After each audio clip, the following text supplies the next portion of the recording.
Hello students and hello everybody. Today we are doing another lecture of this alternating current chapter, that is unit number 7, and almost we are approaching towards the end of this unit.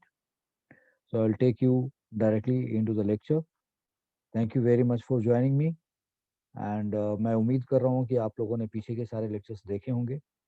अगर पीछे के सारे lectures देखे हैं, specially electromagnetic inductions, तो आपको ये lecture बहुत अच्छे से समझ में आएगा। So let's enter in lecture. So the topic of today is, the focus of this lecture is pure and ideal LC oscillation क्या होता है. So we are going to talk about LC oscillations. फिर हम लोग इस topic के जो यहाँ कुछ हम लोग समझेंगे उसका मैथमेटिकल ट्रीटमेंट करके देखेंगे कि वो कैसे होएगा. फिर हम उससे रिलेटेड कुछ ग्राफ्स पढ़ेंगे और फिर टैंक सर्किट क्या होता है उसके बारे में बात करेंगे. तो चलिए हम लोग एलसी ऑसिलेशन की तरफ चलते हैं. ये होता क्या, प्योर आइडियल एलसी ऑसिलेशन क्या है, हाउ डज इट हैपन, उसके बारे में बात करते हैं. तो लुक गाइस, हियर हमारा टॉपिक एलसी ऑसिलेशन है. We are going to talk about LC oscillations. So LC oscillations. तो नाउ हियर मैंने एक इंडक्टर ले रखा है यहाँ पे, राइट. और इस इंडक्टर का इंडक्टेंस एल मान लिया, इसका कैपेसिटेंस सी मान लिया, ये एक वोल्टेज वी मान लो किसी बैटरी का, ये K1 की है और ये K2 है. अगर मैं आपसे ये कहूँ कि यहाँ पे एक लाइक, या this is what the situation, मैं इस जगह पे एक रेजिस्टेंस लगा लेता हूँ. I I place a resistance over here in this circuit. इस सर्किट में एक रेजिस्टेंस लगा लेता हूँ, ये वाला जो सर्किट है नीचे वाला. तो there are two loops, like एक लूप ये है और एक लूप ये है. So now the point is कि अगर आपसे ये कहा जाए, अभी दोनों K1 और K2 दोनों दोनों की ओपन है, अगर इस K1 को क्लोज कर दिया जाए और K2 को ओपन रखा जाए तो what will happen. So we are studying LC oscillation और हर बात को समझना है कि like, so let K1 is closed, K1 is closed and K2 is open, and K2 is open. So what will happen? Obviously, what will happen is this implies कि capacitor और resistance जो ये सर्किट है, यानी कि now we are saying कि हमने इसको कनेक्ट कर दिया. तो अगर आप इसको कनेक्ट कर देंगे, if you connect like this, K1 is closed and K2 is open, तो उस केस में ये इस सर्किट में करंट पास होगा, ये बैटरी यहाँ से करंट भेजेगी और करंट यहाँ से ऐसे भेजते भेजते भेजते ऐसे करंट भेजेगी, और यहाँ पे चार्ज एक्यूमुलेट होता जाएगा, प्लस क्यू और यहाँ माइनस क्यू होता जाएगा. फाइनली एक स्टेज आएगा, स्टेडी स्टेट आएगा कि जब इसके ऊपर कैपेसिटर के ऊपर का जो चार्ज है वो मैक्सिमम हो गया और उसका वोल्टेज इसके बराबर हो गया. अब इस सर्किट में करंट जाना बंद हो जाएगा. So say that let K1 is closed and K2 is open. So this implies that capacitor capacitor will capacitor will start being charged, will start being charged. Okay, right. Circuit में current जो होगा, current in circuit current in circuit जो होगा वो कैसा होगा, current in circuit, क्योंकि आपने इसको जोड़ा, स्टार्टिंग में करंट सबसे ज्यादा होगा, बाद में करंट क्या होगा, स्टार्टिंग में करंट कैपेसिटर है इसमें, तो स्टार्टिंग में करंट इसमें क्या होगा, सबसे ज्यादा होगा. धीरे धीरे धीरे धीरे इसमें करंट क्या होगा, डिके होकर के जीरो हो जाएगा. This is what it is going to happen. I hope you understand. जब ये बैटरी है इसको भेजोगे इसमें तो इट विल फुल थ्रोटल बहुत ज्यादा करंट देगा. जैसे जैसे इस पे चार्ज बढ़ता जाएगा, इस पे सर्किट में करंट की वैल्यू, यानी कि इसका voltage, this CR circuit we have already done. So capacitor will start being charge, current in circuit will be flowing will be flowing in decreasing with decreasing, flowing with decreasing rate, with decreasing current will be flowing uh, decreasingly. I mean current will be flowing, and let's see, ऐसे लिखते हैं, current will be flowing, but current will be flowing, we'll say like this, current, variable current, ठीक है जी, current will be flowing and that is decreasing. ठीक है ना, current will be flowing and decreasing at steady state. At steady state current will be zero and voltage across capacitor, voltage across capacitor, voltage across capacitor is V, charge on capacitor plates, charge on capacitor plates क्या हो जाएगा उस time पे, so that is equal to, that is CV and that is equal to Q naught, मतलब maximum charge होगा. So finally जब steady state आ जाएगा तो इसमें मैक्सिमम चार्ज हो जाएगा. अब उसके बाद हम लोग क्या करें, कैपेसिटर फुली चार्ज हो जाएगा, यानी कि Q की वैल्यू हमारे पास क्या होगी, this implies Q is equal to Q naught हो गया, करंट सर्किट में जीरो हो गया, सर्किट में करंट जीरो हो गया, और वोल्टेज अक्रॉस कैपेसिटर जो होगा like that is equal to V हो गया. सो मतलब voltage across capacitor is V के बराबर हो गया. That is what we have gathered here. Capacitor fully charge हो गया. एनर्जी स्टोर्ड इन कैपेसिटर कितना हुआ, एनर्जी स्टोर्ड इन कैपेसिटर कितना हुआ, एक तरीके से आप ये capacitor that is equal to half CV square, इतनी एनर्जी स्टोर हो गई होगी. And work done by battery कितनी होगी, वर्क डन बाय बैटरी कितना हुआ, बाय बैटरी कितना हुआ, ये सब पढ़ा हुआ है आपने. That is equal to, that is QV और लाइक Q नॉट V, और that is C V square. ये वर्क डन बाय बैटरी हुआ, यानी कि जितना हम लोग वर्क डन करते हैं ये बैटरी करती है, उसका आधा एनर्जी यहाँ पे स्टोर हो जाता है. This is what we know about it.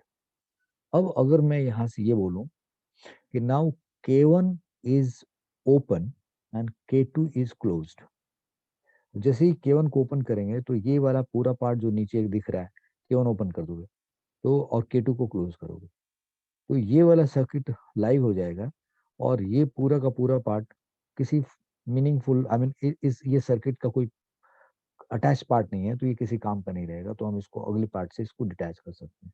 तो यहाँ तक तो बात समझ गए आप. सो ये हमारा इनिशियल स्टेज है. अब हम मान लेते हैं कि लेट, यहाँ से वी आर सेइंग, इतनी बात समझ गए, अगले पेज पे मैं लेके चलता हूँ आपको. तो now I am saying at, यहाँ पे एक सेपरेशन डालते हैं. Look at this here. तो आई एम सेइंग दैट कि at t is equal to zero, at t is equal to zero, right, Q is equal to Q naught, Q is equal to Q naught, and V capacitor is V. That's what we know about it. And energy stored in capacitor कितना हुआ, energy in capacitor कितना है, half C V naught V square, or we can also write Q naught square by 2C, और दूसरे form भी जानते हैं हम लोग, that is half Q V, Q naught V. ये energy stored in capacitor at is equal to zero. And अभी जैसे आई सेड दैट कि नाउ, आई सेड नाउ, यहाँ पे लिखते हैं now K1 is, K1 is made open, K1 is made open and K2 is closed, K2 is closed. तो अब जैसे ही आप ये काम करोगे, now this at t is equal to zero, यानी कि ये हमारा t is equal to zero अभी यहाँ से लेके चलेंगे. I hope you got it now. यहाँ पे जो कुछ हमने पढ़ा ये सीआर सर्किट था, सीआर सीरीज सर्किट है, that is all we know about it. हम लोग यहाँ एलसी ऑसिलेशन पढ़ने हैं, यानी कि इंडक्टर एंड कैपेसिटर की बात कर रहे हैं. तो कैपेसिटर को हमने फुली चार्ज कर दिया, और फुली चार्ज करने के बाद, और हमें पता है कि उस पर चार्ज कितना है, हमें पता है कि उसके अंदर एनर्जी स्टोर्ड कितनी है, और उस स्थिति में हम इस K1 को ओपन कर दिया, यानी कि दिस पार्ट डिटैच कर दिया गया, और K2 को क्लोज कर दिया, यानी कि ये हमारा t is equal to zero का स्टेज है. So at t is equal to zero this is what happen. अब ये जो t is equal to zero का आपका स्टेज है, दिस जो यहाँ पे कि t is equal to zero पे Q नॉट है, वोल्टेज अक्रॉस कैपेसिटर, ये सिचुएशन है. नाउ द पॉइंट इज इस सर्किट में करंट कितना है, what is the value of current in this circuit. तो अब आपने नीचे वाला पोर्शन तो डिटैच कर दिया. अब जब कैपेसिटर फुली चार्ज हो गया, जैसे ही ऑन करोगे तो ये कैपेसिटर क्या करेगा, इसमें करंट भेजना स्टार्ट करेगा, इसमें करंट भेजना स्टार्ट करेगा. अभी इसके ऊपर चार्ज कितना है, अभी इसके ऊपर चार्ज है plus Q not minus Q not. And अब ये कैपेसिटर यहाँ पे सोर्स की तरीके से काम करेगा. Now you are saying now capacitor, now capacitor will work as a source, will work as a source, will work as source, will work as source, and supply current in circuit, and supply current in circuit. ये circuit में current भेजना start करेगा। तो capacitor जब इसमें current भेजना start करेगा तो दिस विल, ये जो कैपेसिटर है, जैसे ही इसमें करंट भेजना स्टार्ट करेगा, स्टार्टिंग में इसके पास मैग्नेटिक फील्ड कितना जीरो है, यानी कि इसी ये जो हमने पढ़ा T is equal to zero zero, ये जो पढ़ा है, थोड़ा सा इसमें और अटैचमेंट कर दे, like I in the circuit is zero, circuit में करंट कितना है जीरो, और इंडक्टर के अक्रॉस एनर्जी स्टोर्ड कितना है, यानी कि एनर्जी स्टोर्ड इंडक्टर में कितना है जीरो, और मैग्नेटिक फील्ड कितना है जी जीरो, यानी कि इस इंडक्टर के अंदर मैग्नेटिक फील्ड भी जीरो है। तो मैं ये कहूंगा कि ये जो पोर्शन है इसको मैंने ऐसे अटैच कर दिया, यानी कि क्यू नॉट है, वीसी इसके बराबर है, एनर्जी स्टोर्ड इतना है, और इंडक्ट करंट सर्किट में कितना है जीरो, और एनर्जी स्टोर्ड अक्रॉस इंडक्टर कितना है जीरो, और उसमें मैग्नेटिक फील्ड कितना है zero. This is what the point is. Now capacitor will work as source and supply current in circuit. अब कैपेसिटर अब सोर्स की तरीके से काम करेगा, इसमें करंट भेजना स्टार्ट करेगा। तो जैसे ही कैपेसिटर इसमें करंट भेजना स्टार्ट करेगा, ये इंडक्टर क्या करेगा, अपोजिशन पैदा करेगा।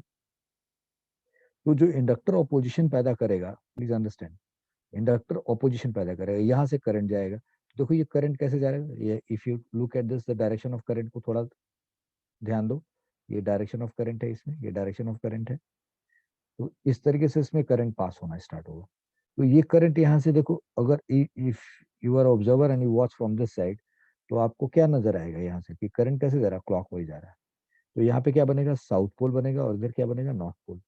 यानी कि इसमें जो आप करंट भेज रहे हैं, इस करंट से इसके अंदर एक मैग्नेटिक फील्ड बनेगा, यहाँ पे मैग्नेटिक फील्ड बनेगा, और ये कैपेसिटर जब इसमें करंट भेजेगा, और इंडक्टर चाहेगा कि भाई करंट पैदा ना हो, करंट इधर से आ रहा है, तो इंडक्टर इसमें करंट जाने देना नहीं चाहेगा, और आप करंट भेज रहे हैं, तो इंडक्टर अपोज करेगा।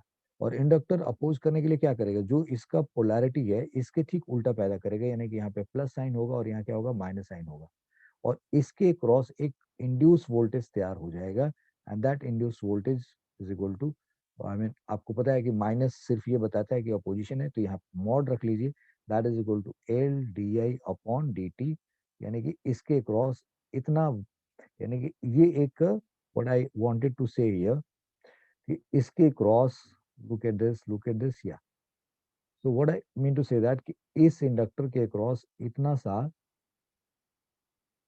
या, so I just want to tell you that इस इंडक्टर के क्रॉस एक वोल्टेज पैदा होगा।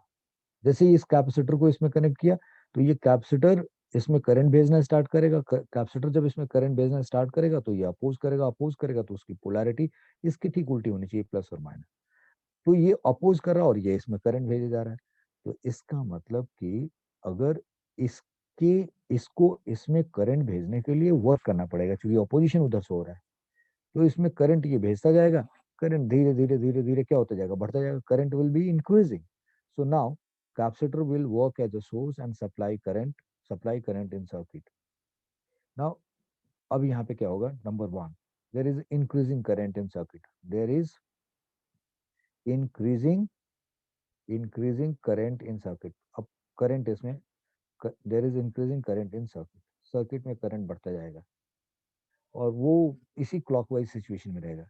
डायरेक्शन ऑफ करंट कैसा होगा, I mean current, current in current in coil current in coil, like या मैंने यहाँ पे इधर से देखोगे तो ये क्लॉकवाइज जा रहा है, दिस इज क्लॉकवाइज, इधर इधर से नहीं देखना, इधर से देखोगे तो एंटी क्लॉकवाइज लगेगा। तो current in clockwise, like I mean this is M at end A, current in coil at end M, अगर देखा जाए एट एंड एम, इसको एम मान लो और इसको एन मान लो, at end M is clockwise, this is clockwise. So there is a increasing current in circuit, current in coil at end m is what, clockwise, m end पे आपको clockwise current मिलेगा, current बढ़ता जाएगा। work has to be done by to send current, capacitor will capacitor capacitor capacitor has to do work, has to do work. To send current, capacitor has to do work. Therefore, energy of capacitor, energy stored in capacitor, energy stored in capacitor will decreasing, will be decreasing, will be decreasing by capacitor में जो energy है वो क्या, to send current capacitor has to do work and energy stored in capacitor will be decreasing. आपको पता है कि increasing current जा रहा है, तो कैपेसिटर क्या करता है, इसमें करंट भेजता जाएगा, करंट भेजता जाएगा, करंट को बढ़ाता जाएगा, करंट को बढ़ाता जाएगा, और इसकी एनर्जी क्या होगी, घटती जाएगी, कैपेसिटर के अंदर की एनर्जी घटती जाएगी जो स्टोर्ड एनर्जी है. तो अगर किसी एक इंस्टेंट पे यहाँ की बात करें, यानी कि T is equal to zero पे, तो ये सिचुएशन है. कुछ देर बाद यानी कि सम इंस्टेंट पे यहाँ पे जैसे जैसे इसमें करंट जाता जा रहा है, तो अब इसके अंदर भी क्या होगा, एनर्जी मैग्नेटिक फील्ड के फॉर्म में स्टोर होता जाएगा. तो to send current capacitor has to do work, energy stored in capacitor will be decreasing and decreasing, and mag and energy in form of magnetic field, energy in form of magnetic field, energy in form of magnetic field in inductor, in inductor will be increasing. वो भाई बढ़ता जाएगा. ठीक है जी, ये उसमें बढ़ता जाएगा. ठीक है जी, इसमें आप करंट बढ़ता जा रहा है, मैग्नेटिक फील्ड बढ़ता जा रहा है, तो इधर से एनर्जी घट रही है, इधर बढ़ती जा रही है. सो फाइनली फाइनली फाइनली क्या हुआ, एनर्जी अक्रॉस कैपेसिटर क्या हो गया, zero. Energy stored across capacitor क्या हो गया, जीरो. कैपेसिटर के अक्रॉस वोल्टेज कितना हो गया, जीरो. कैपेसिटर के अक्रॉस वोल्टेज जीरो हो गया. I is equal to I naught, और इंडक्टर के अक्रॉस वोल्टेज क्या हो गया, वो भी zero. I is equal to I naught. देखो ध्यान से, फाइनली एनर्जी अक्रॉस कैपेसिटर क्या हो गया, जीरो. कैपेसिटर का वोल्टेज कितना हो गया, जीरो. आई सर्किट में कितना जा रहा है, मैक्सिमम. इंडक्टर का वोल्टेज क्या हो गया, वीएल, दैट इज जीरो, क्योंकि अब करंट चेंज करना बंद हो गया, क्योंकि अब ये सोर्स रहा ही नहीं जो उसके अंदर एनर्जी भेज करंट भेज सके, तो करंट का फर्दर चेंज होना बंद हो जाएगा. तो करंट इसमें मैक्सिमम हो गया, तो डी आई अपॉन डी टी क्या हो जाएगा, जीरो. तो वोल्टेज अक्रॉस इंडक्टर क्या हो जाएगा, जीरो. अब एनर्जी अक्रॉस इंडक्टर पूछा जाए तो क्या होगा, half L I naught square, पढ़ा है हम लोगों ने. अब इसमें एनर्जी क्या हो जाएगा, मैक्सिमम हो जाएगा. इतनी बात समझ में आ गई. और चार्ज ऑन कैपेसिटर क्या हो जाएगी, चार्ज ऑन कैपेसिटर भी क्या हो गया, जीरो. और करंट अभी इसी डायरेक्शन में जाया जा रहा है. तो this is what going to happen. और ये जो हुआ, यानी कि ये जब भेजना स्टार्ट हुआ, तो ये किसी पर्टिकुलर टाइम पे हुआ होगा, this will take certain amount of time. So let's suppose finally this is happened, and let, यानी कि let T is equal to, ये प्रूफ कर देंगे हम लोग कि ये T1 है, और this will come out T by 4, यानी कि T is equal to, let T is equal to T1 is equal to T by 4 पे हुआ. आई मीन ये वो टाइम है, यानी कि इस जब फाइनली दिस इज हैपेंड, और टी कितने को माना हमने, T1 मान लिया, and that T1 is equal to how much, T by 4. ये हम प्रूव करना है, टू बी प्रूव्ड. हम इसको प्रूव करेंगे, टू बी प्रूव्ड, इसको हम प्रूव करेंगे आगे चल के. सो आपने देखा कि व्हाट हैपेंड, कि कैपेसिटर ने इसमें करंट देना स्टार्ट किया, अपनी एनर्जी को घटाता गया, और इसकी एनर्जी को बढ़ाता गया. तो ये साफ साफ दिख रहा है कि कैपेसिटर की एनर्जी घट रही है, और इंडक्टर की एनर्जी बढ़ रही है, करंट उसमें बढ़ता. सो ये T is equal to T1 का स्थिति है. नाउ आई एम सेइंग कि ये T is equal to T1, जो कि हम प्रूव करेंगे कि ये T बाई 4 है, T is equal to T1 that is T by 4 पे. अब अगर यहाँ की बात करें, इस जगह पे, ये तो कैपेसिटर पूरी तरीके से डिस्चार्ज होगा, तो यही स्थिति हमारे पास है यहाँ पे. यानी कि आपके पास क्या है यहाँ पे स्थिति, स्थिति ये है कि T is equal to T1 and T by 4 पे भाई कैपेसिटर के cross energy, I mean capacitor का वोल्टेज कितना है, जीरो. कैपेसिटर पे चार्ज कितना है, zero. Energy stored in capacitor कितना है, जीरो. वोल्टेज अक्रॉस इंडक्टर कितना है, जीरो. इन करंट कितना है इंडक्टर में, that is I is equal to I naught है. और एनर्जी स्टोर्ड इन इंडक्टर कितना है, half L I naught square है, जो कि किसके बराबर है, क्योंकि भाई इसने पूरा का पूरा एनर्जी अपना इसमें खर्च कर दिया.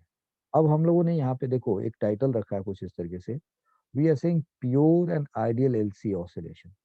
तो ये प्योर होने का मतलब क्या हुआ, जब ये कैपेसिटर और इंडक्टर रह गए, और ये जो वायर है, इस वायर का रेजिस्टेंस जीरो है, यानी कि सर्किट में जो ये वायर है, if this wire, I mean इनके resistance, I mean resistance of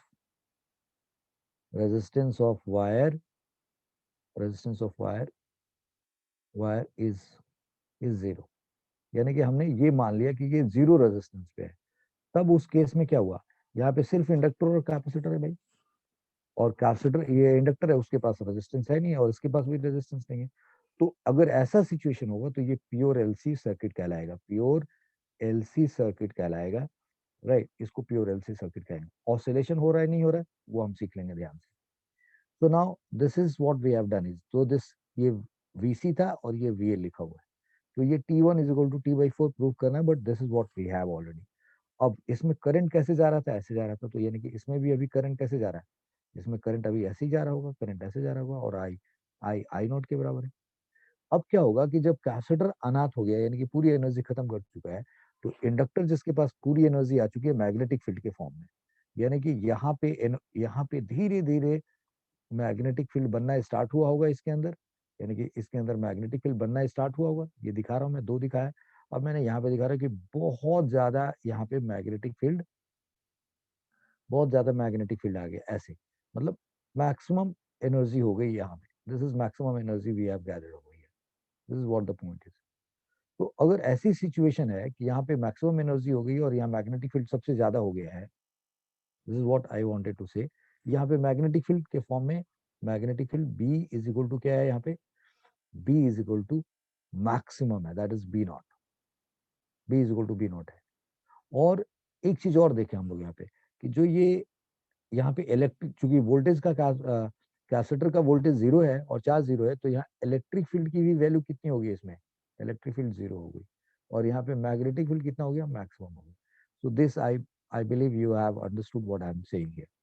okay, so capacitor के अंदर कोई इलेक्ट्रिक फील्ड नहीं है, इस पे कोई चार्ज ही नहीं है, तो भाई पूरी तरीके से जीरो हो चुका, और ये स्टेजेस आ चुके हैं। अब क्या होगा, इंडक्टर जो इसमें करंट भेज रहा था, अभी तक तो ये इसको सपोर्ट कर रहा था, अब अचानक ये गायब हो गया।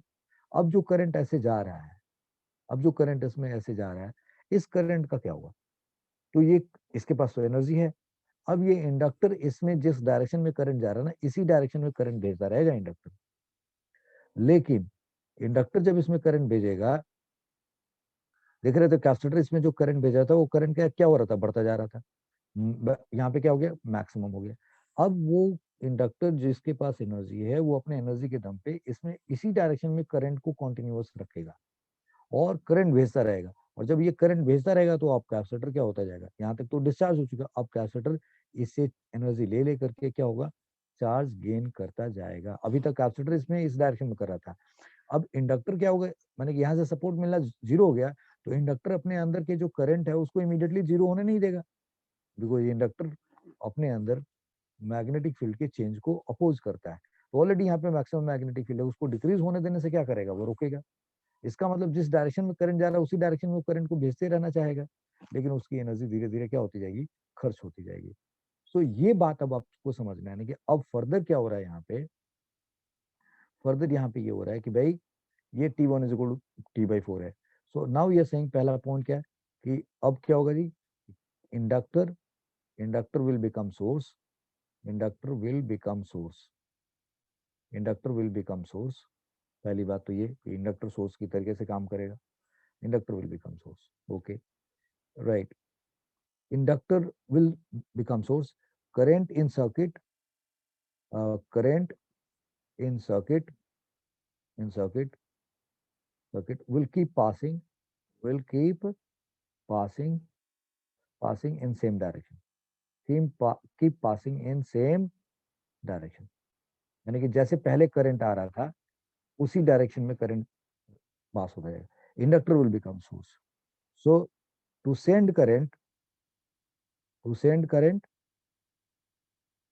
cap inductor has to lose energy, to send current inductor has to, inductor has to lose energy, has to lose energy। अब इसको एनर्जी लूज करना पड़ेगा।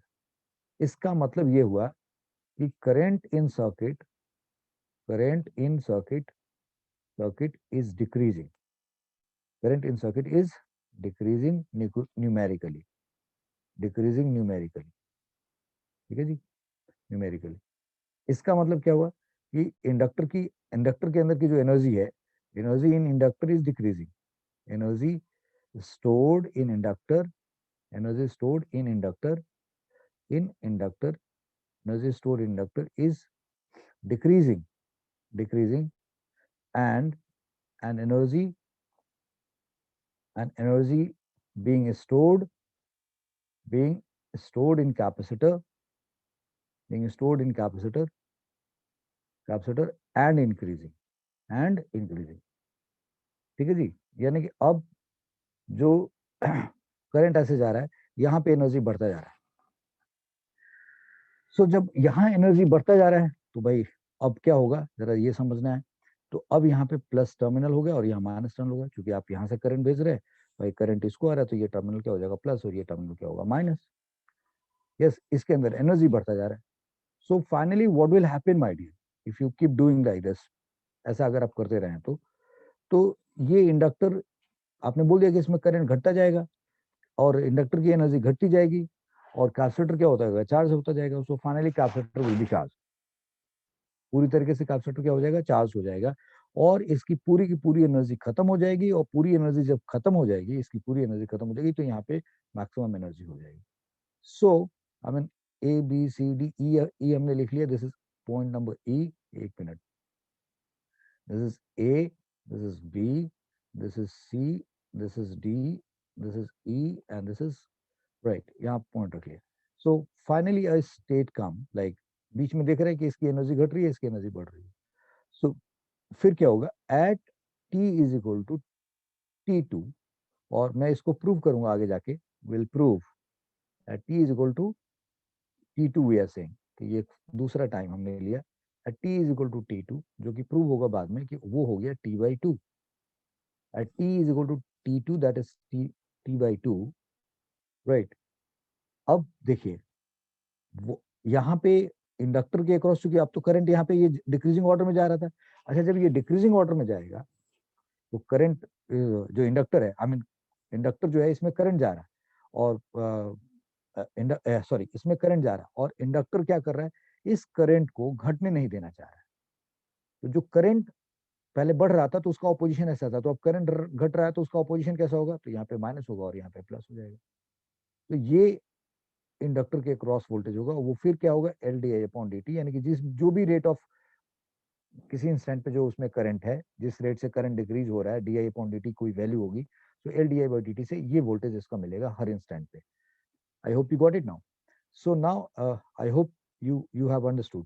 So at t is equal to t2, that is t/2, हम ये देख रहे हैं कि जो करंट बढ़ रहा था तो यहाँ पे अपोज करने के लिए ऐसा किया, अब इसमें करंट ऐसे जा रहा है बट ये घट रहा है, तो यहाँ पे भी ये क्या होगा एक वोल्टेज बनेगा, क्योंकि यही वोल्टेज, इसी वोल्टेज के दम पे वो इसमें क्या कर रहा है करंट भेजेगा। धीरे धीरे धीरे धीरे क्या हो गया, ये वोल्टेज भी क्या हो जाएगा जीरो हो जाएगा, ये वाला वोल्टेज क्या हो जाएगा जीरो हो जाएगा। So at t is equal to t2, that is t/2, right, steady state will, I mean yeah, at this, that will not be a steady state, this what will happen कि हम लोग कहेंगे कि voltage across inductor क्या हो गया zero कहेंगे, okay, voltage across inductor zero कहेंगे। करेंट इन सर्किट क्या हो गया जीरो हो गया। एनर्जी स्टोर्ड इन इंडक्टर क्या हो गया जीरो हो गया। मैग्नेटिक फील्ड की वैल्यू क्या हो गई जीरो हो गई, okay. This is what has happened. Now voltage across, यानी कि चार्ज अक्रॉस कैपेसिटर की बात करें, सो अगेन वो प्लस क्यू नॉट हो गया, आई मीन क्यू नॉट हो गया, दिस इज क्यू सी की वैल्यू क्यू नॉट हो गया। वोल्टेज अक्रॉस कैपेसिटर करें वी हो गया। एनर्जी स्टोर्ड इन कैपेसिटर करें, so that is equal to half C we square हो गया फिर से। और इलेक्ट्रिक फील्ड की बात करें तो भाई वो जो इलेक्ट्रिक फील्ड की जो स्टार्टिंग की वैल्यू थी, इलेक्ट्रिक फील्ड की बात करें तो वो मैक्सिमम आ गया, दैट इज मैक्सिमम हो गया, जो भी उसमें ई नॉट होना चाहिए। तो इलेक्ट्रिक फील्ड मैक्सिमम हो गया, मैग्नेटिक फील्ड जीरो हो गया। This is what has happened. So now what do you see, starting में t is equal to zero पे कैपेसिटर के जो पोलैरिटी थी, जिधर प्लस टर्म पॉजिटिव टर्मिनल था और जिधर नेगेटिव टर्मिनल था, यानी कि t is equal to t/4 के बाद इन टर्मिनल्स की पोलैरिटी चेंज होगी और इसके ऊपर के पोलैरिटी चेंज हो गई और इनके ऊपर के चार्जेस बढ़ते गए। This is what we want to say that, यानी कि इस स्टेज पे, एट दिस पर्टिकुलर स्टेज, ठीक है, आपने देखा कि इंडक्टर के अंदर एनर्जी जीरो हो गई, इंडक्टर के अंदर एनर्जी जीरो हो गई, यानी कि स्टार्टिंग में यहाँ पे इंडक्टर के अंदर नहीं था, यानी कि जैसे ही करंट भेजा, यानी कि ये किसी पर्टिकुलर टाइम पे, यानी कि इसमें जो मैग्नेटिक फील्ड दिखाया गया है, और इसके ऊपर अगर हम प्लस क्यू और माइनस क्यू चार्ज दिखा दें, यानी कि शो प्लस क्यू और माइनस क्यू दिखा दें, तो ये कोई इंटरमीडिएट टाइम है, टी इक्वल टू जीरो पे कोई करंट नहीं था और यहाँ पे चार्ज मैक्सिमम था, तो ये दिखाया गया इतना फील्ड, तो इसका मतलब कि उस किसी पर्टिकुलर इंटरमीडिएट टाइम पे दिखाया गया, बिटवीन 0 to t/4 के बीच का स्टेज दिखाया गया। और यहाँ पे t/4 से t/2 के बीच में बात करें, तो इसमें फिर यहाँ पे ये सिचुएशन होगी, यहाँ पे हम कहेंगे प्लस क्यू है और यहाँ कहेंगे ये माइनस क्यू है, this is what we will say that plus Q और माइनस क्यू कहेंगे। और जब t is equal to t2 that is t/2 होगा, तो यहाँ पे चार्ज क्या हो जाएगा, दैट इज क्यू नॉट हो जाएगा, और यहाँ पे क्या हो जाएगा, माइनस क्यू नॉट होगा। I hope got it. और यहाँ पे एनर्जी स्टोर्ड क्या हो जाएगी, जीरो हो जाएगी। So I have made you understand, फिर इसको अगले पेज पे ले जाके दिखाएंगे हम लोग। So the idea is that कि t is equal to t2 पे, t/2 पे इसने अपनी पूरी एनर्जी खत्म कर दी और कैपेसिटर फुली चार्ज हो गया, in a way that capacitor capacitor is fully charged fully charged fully charged with opposite polarity on plates, with opposite polarity on plates, and inductor is fully discharged, and inductor is fully discharged, I mean fully uh, inductor is fully energyless, कुछ नहीं है उसके पास। ठीक है जी। तो इस तरीके से पूरा का पूरा ये मसला चल गया यहाँ तक। ओके, अब आगे क्या होगा, what will happen to the next now. तो ये स्थिति तो बन चुकी, अब देख रहे हैं कि इस स्थिति में कैपेसिटर आपके पास क्या हो गया, इस तरीके से चार्ज हो गया। तो let's take this stage now. हमें पता है कि यहाँ पे मैक्सिमम मैग्नेटिक फील्ड है, मैग्नेटिक फील्ड जीरो है यहाँ पे, और यहाँ पे इलेक्ट्रिक फील्ड सबसे ज्यादा है और पोलैरिटी बदल गई है, this is here plus Q not and this is here minus Q not. और करंट कैसे जा रहा है, यानी कि करंट तो जीरो हो गया है, करंट क्या हो गया इस स्टेज पे, जीरो हो गया, ध्यान से समझना, करंट इसमें जीरो हो गया, करंट इसमें जीरो हो गया है, करंट इसमें जीरो हो गया। तो अब मैं ये कहना चाह रहा हूं, अब मैं ये कहना चाह रहा हूं कि ये हमारे पास T is equal to t2 that is t/2 की स्थिति पे हमारे पास ये स्थिति है। अब इसमें करंट जीरो हो गया, अब क्या हुआ कि यहाँ पे तो करंट जीरो हो गया और कैपेसिटर फुली चार्ज हो चुका है। अब ये कैपेसिटर क्या करेगा कि अच्छा इसमें तो एनर्जी कुछ है ही नहीं और मैं पूरे तरीके से चार्ज हूँ, अब ये कैपेसिटर इसमें करंट उल्टा भेजना स्टार्ट करेगा, यानी उल्टा भेजना स्टार्ट करेगा, पहले करंट ऐसे आ रहा था, अब ये करंट इधर से भेजना स्टार्ट करेगा। तो now there will be a current in this circuit, बिल्कुल इस तरीके से करंट पास होना स्टार्ट होगा। Now see if you compare this स्थिति, यानी कि t is equal to zero से और t is equal to t2 पे, दैट इज t/2 प्रूव हो जाएगा, उस टाइम पे हम ये देख रहे हैं कि बिल्कुल अपोजिट स्थिति आ गई, यानी कि जो स्थिति यहाँ पे है बस वही है, सिर्फ ये पोलैरिटी चेंज कर दो, सेम सिचुएशन आ गया। So that's what we are trying to say now, कि इस जगह पे अब ये कैपेसिटर यहाँ से करंट देना स्टार्ट करेगा। सो नाउ व्हाट, पहले एक डिवीजन डाले यहाँ पे,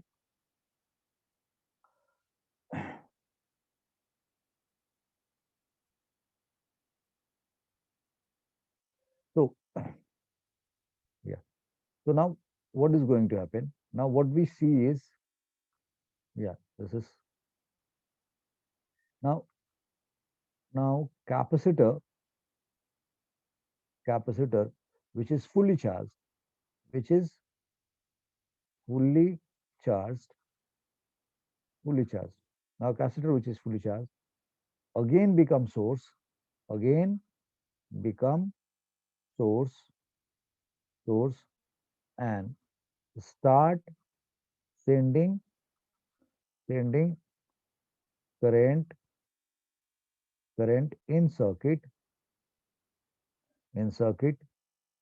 in direction. जरा गौर से देखो, हम यहाँ पे कह रहे थे ना कि भाई there is a increasing current in circuit and current in coil at end M is clockwise. और अगर आप यहाँ से देखो पूरे सर्किट को देखोगे आप ऐसे, तो इसमें करंट कैसे जा रहा है, इसमें भी करंट कैसे जा रहा है, क्लॉकवाइज जा रहा है। अगर आप पूरी लूप में देखो तो करंट का डायरेक्शन कैसे है, कुछ इस तरीके से क्लॉकवाइज। अभी भी करंट का डायरेक्शन कैसे है, क्लॉकवाइज। जरूर है ना। अब क्या हुआ कि ये स्थिति बदल जाएगी। You see what is happening now. So we are saying that कि now capacitor is fully charge again, capacitor is fully charged, and capacitor is now capacitor which is fully charged, okay fine, ये कोई जरूरी नहीं, fully charged again become source for circuit, again become source for circuit, become source and start sending current in circuit in direction which is anti-clockwise, which is anti-clockwise, anti-clockwise, anti-clockwise। अब क्या है कि anti clockwise बोलने का मतलब क्या हुआ, कुछ इस तरीके से भेजना स्टार्ट हुआ। अगर आप इस एम एंड पे आएंगे तो अब आपको, अगर जैसे आपने एम एंड और एन बोला है, तो एम एंड पे इसमें डायरेक्शन ऑफ करंट कैसे मिलेगा। यू विल फाइंड कि एम एंड पे जो डायरेक्शन ऑफ करंट है वो अब एंटी क्लॉकवाइज हो गया। यहाँ पे नॉर्थ पोल आ गया और यहाँ साउथ पोल आ गया। तो ये एम एन ऐसे लिखा हुआ है, यहाँ पे कौन सा पोल आएगा, अब इसमें यहाँ तो ये एंटी क्लॉकवाइज दिखाई दे रहा है, अब यहाँ पे करंट ऐसे जाएगा। Oh just a minute, just a minute, yes. So अब मैं सोच रहा हूँ कि मैं ठीक बोल रहा था कि अब यहाँ से करंट जाएगा। अब जो करंट जाएगा यहाँ पे, अब here you will find that कि जो करंट है वो क्लॉकवाइज है यहाँ पे लूप के अंदर, यानी कि at end M, at end N, right, current in loop, current in loop is clockwise, is clockwise. अब यहाँ पे क्लॉकवाइज होगा, यानी कि ये साउथ पोल की तरीके से बिहेव करेगा, this will behave as north pole. This is what going to happen. So अब स्टार्टिंग में तो यहाँ पे फील्ड जीरो है, यानी कि eight, here I say at T is equal to, आपने देखा, आपने इस जगह पे रखा है फील्ड जीरो बताया आपने, यहाँ पे मैग्नेटिक फील्ड जीरो बताया और इलेक्ट्रिक फील्ड मैक्सिमम बताया। So you are writing at T is equal to T T two, that is which will be proven T by two. ठीक है, इस जगह पे मैग्नेटिक फील्ड जीरो है, करंट जीरो है, और एनर्जी स्टोर्ड इन इंडक्टर क्या है, जीरो है। This is what we know that. And voltage across capacitor क्या है, that is V, and charge across capacitor क्या है जी, that is Q naught. Polarity वो अलग बात है कि पिछले वाले के रिस्पेक्ट में चेंज हो गई। और इलेक्ट्रिक फील्ड क्या है, यहाँ पे इलेक्ट्रिक फील्ड की वैल्यू हमारे पास मैक्सिमम है, और एनर्जी स्टोर्ड का एनर्जी स्टोर्ड इन कैपेसिटर क्या है जी, दैट इज हाफ CV²। ये हमारे पास सिचुएशन है। नाउ नाउ अब क्या होगा, at T greater then T2, T2 से बड़ा कर दिया हमने, and t less than 3 T3, which will be proving equal to 3T by 4। ठीक है ना, at t greater than T2 and, ये and लिखा हुआ है, and, एक मिनट बच्चा लोग,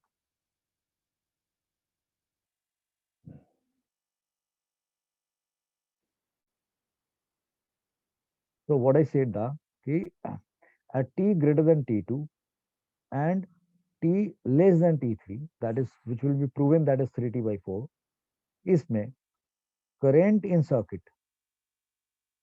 current in circuit is what doing, current in circuit is increasing, ये बढ़ रहा है, करंट बढ़ रहा है।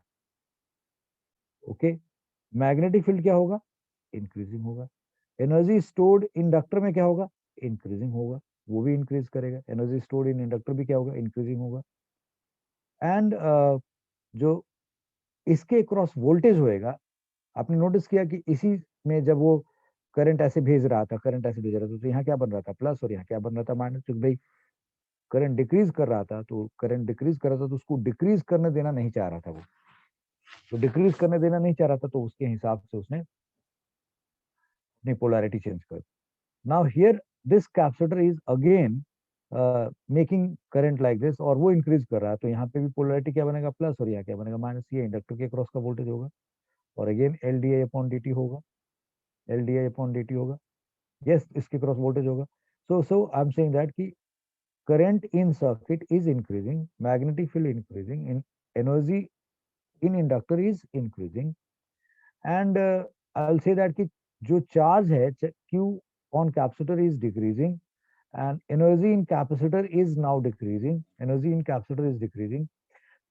और जो वोल्टेज अक्रॉस कैपेसिटर है that will be also decreasing, यानी कि जैसे जैसे इसमें जाएगा इसके इसके वोल्टेज को भी हम लोग, क्योंकि जैसे जैसे करंट बढ़ता जाएगा तो डी आई अपॉन डी टी डिक्रीज करता जाएगा। D I upon D t का रेट क्या होता है, घटता जाएगा, यानी कि इसके क्रॉस का वोल्टेज भी घटता जाएगा।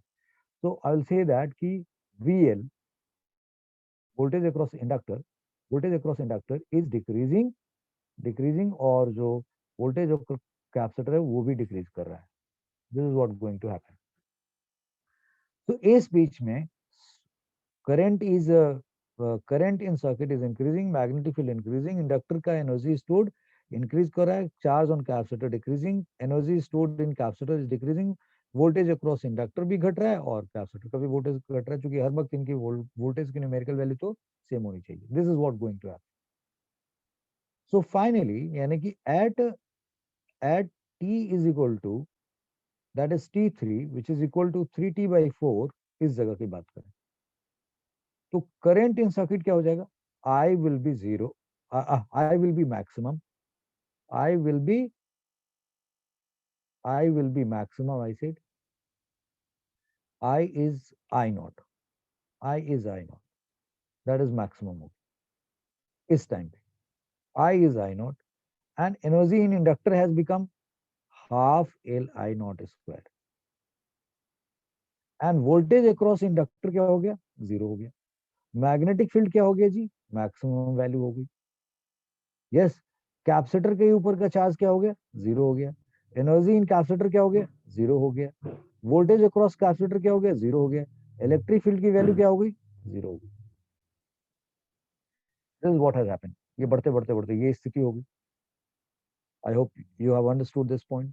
आपने देखा कि यहाँ पे और इस बीच में आपने देखा कि जब मतलब इस पर्टिकुलर टाइम के अंदर कैपेसिटर के पास भी एनर्जी है और इंडक्टर के पास भी एनर्जी है। आप देख रहे हैं एनर्जी इन इंडक्टर और एनर्जी इन, ये बढ़ रहा है और ये घट रहा है। तो किसी एक टाइम पे जितना इसके पास बचा होगा और इसके पास बचा होगा वो दोनों की वैल्यू अलग अलग हो सकती है, but will talk about the total energy also, that will be discussing later on.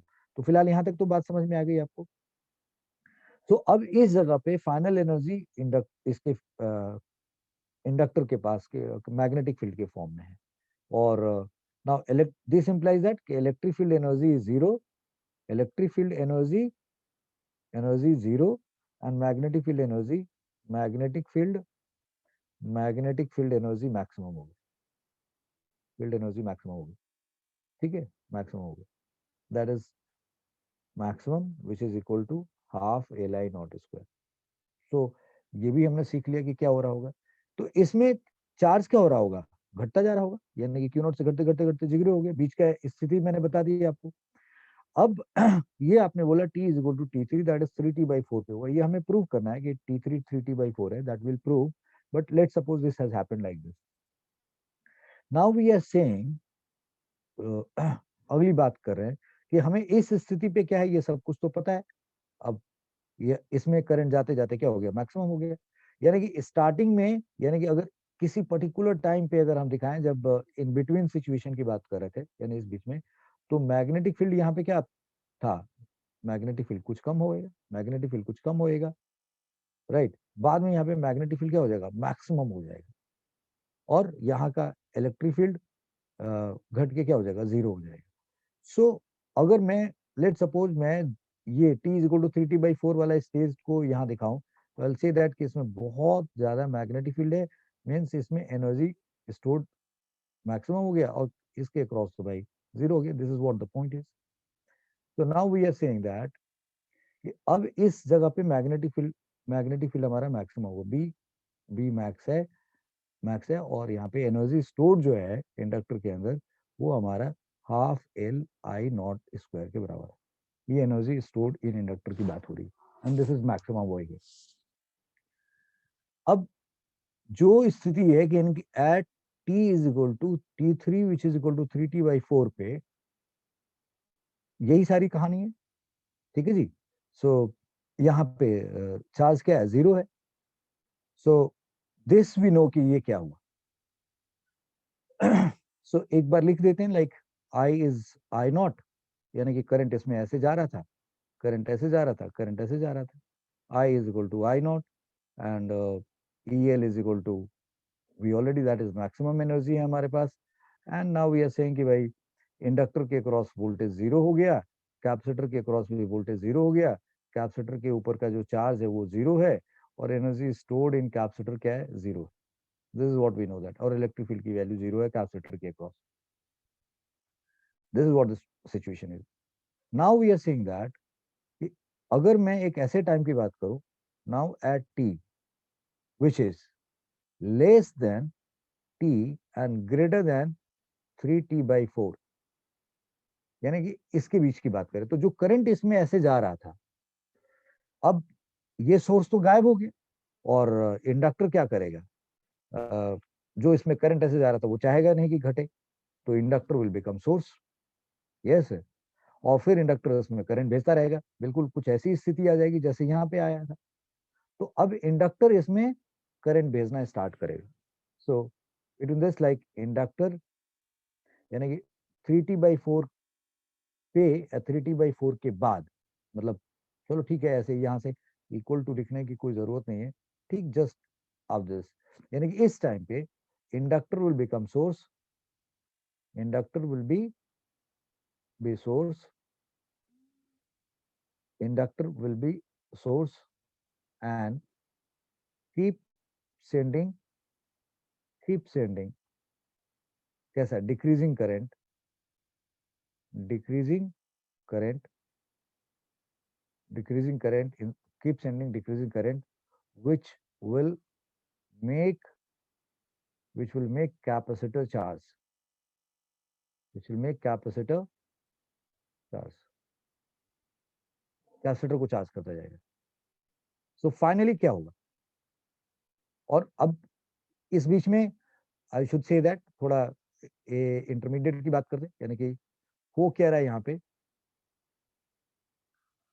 सो इस बीच में इंडक्टर के बारे में तो आपने बता दिया कि this will happen, this is what going to happen.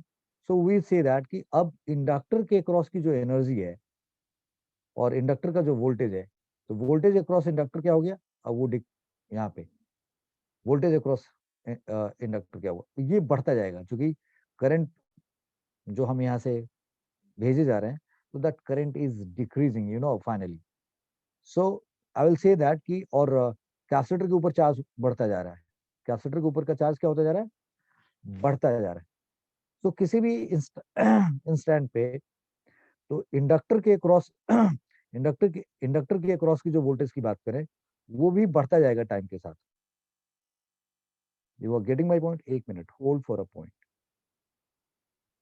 Yes, so inductor के क्रॉस का जो वोल्टेज है वो ही बढ़ता जाएगा, यानी कि di/dt जो चेंज इन करंट है वो बढ़ता जाएगा।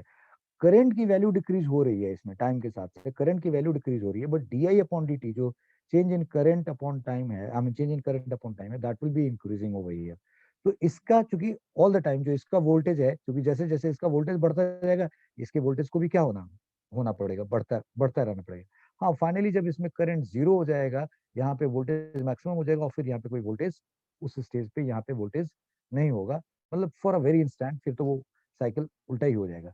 So we are saying that कि this VL is increasing and capacitor के वोल्टेज को भी इंक्रीमेंट मिल रही है, करंट इन सर्किट डिक्रीज हो रही है, करंट की न्यूमेरिकल वैल्यू डिक्रीज हो रही है, एंड एनर्जी इन इंडक्टर क्या हो रहा है, डिक्रीज हो रहा है, और एनर्जी इन कैपेसिटर क्या हो रहा है, इंक्रीज हो रहा है, और कैपेसिटर चार्ज ऑन कैपेसिटर क्या हो रहा है, इंक्रीज हो रहा है।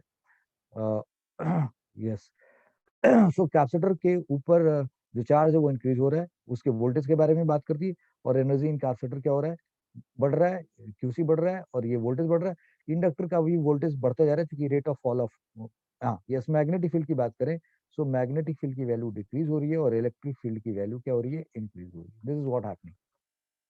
So at T is equal to T4, let's suppose that is equal to t, इस टाइम पे विल फाइंड दैट क्या हो गया जी, voltage across inductor is equal to voltage across capacitor, यानी कि पूरी तरीके से उस पर्टिकुलर इंस्टेंट पे जीरो नहीं कह देंगे, क्योंकि करंट था और अब करंट जीरो हो गया, सो that is what the point is. और पोलैरिटी की बात करें, चूंकि अब ये करंट ऐसे भेज रहा है, it is sending current like this, पहले तो यहाँ से वो जीरो हो चुका है, अब करंट ऐसे भेजेगा तो यहाँ पे टर्मिनल क्या बनेगा, प्लस, और यहाँ टर्मिनल क्या बनेगा, माइनस। करंट ऐसे जा रहा है तो इस कैपेसिटर के ऊपर के चार्जेस, जब भाई ये जीरो हो चुका है, फिर ये करंट ऐसे भेजेगा, तो ये करंट ऐसे भेजने पे कैपेसिटर के प्लेट चार्ज होंगे, और यहाँ पे पॉजिटिव आएगा और यहाँ नेगेटिव आएगा। I hope you are getting my point. Yes, so I am saying that T is equal to T by four पे VL VC के बराबर हो गया। That's okay. VL किसके बराबर हो गया, VC के बराबर हो गया। एक कंपेरेटिव चीज देखना पड़ेगा।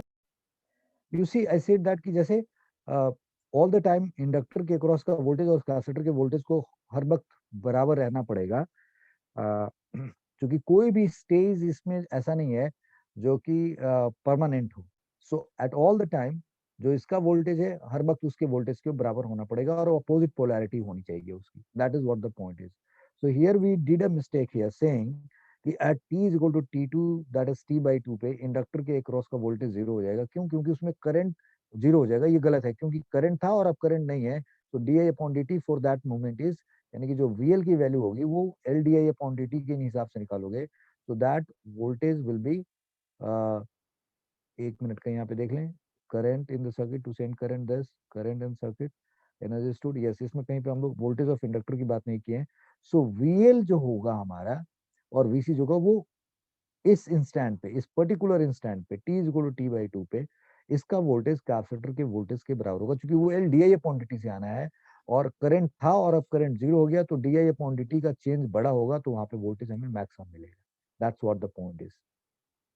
सो ये ऑल द टाइम VL और VC की वैल्यूज को न्यूमेरिकली सेम होना पड़ेगा, और वो अलग बात है कि पोलैरिटी एक दूसरे के अपोजिट हो जाएगा, मैंने एक से दूसरी तरफ जाएगा। जैसे मान लीजिए कि यहाँ पे प्लस है, यहाँ से तो हम इधर गए, तो ये अपोज करने लगा। लेकिन अगर यहाँ प्लस है तो यहाँ प्लस है, यहाँ माइनस है तो माइनस है।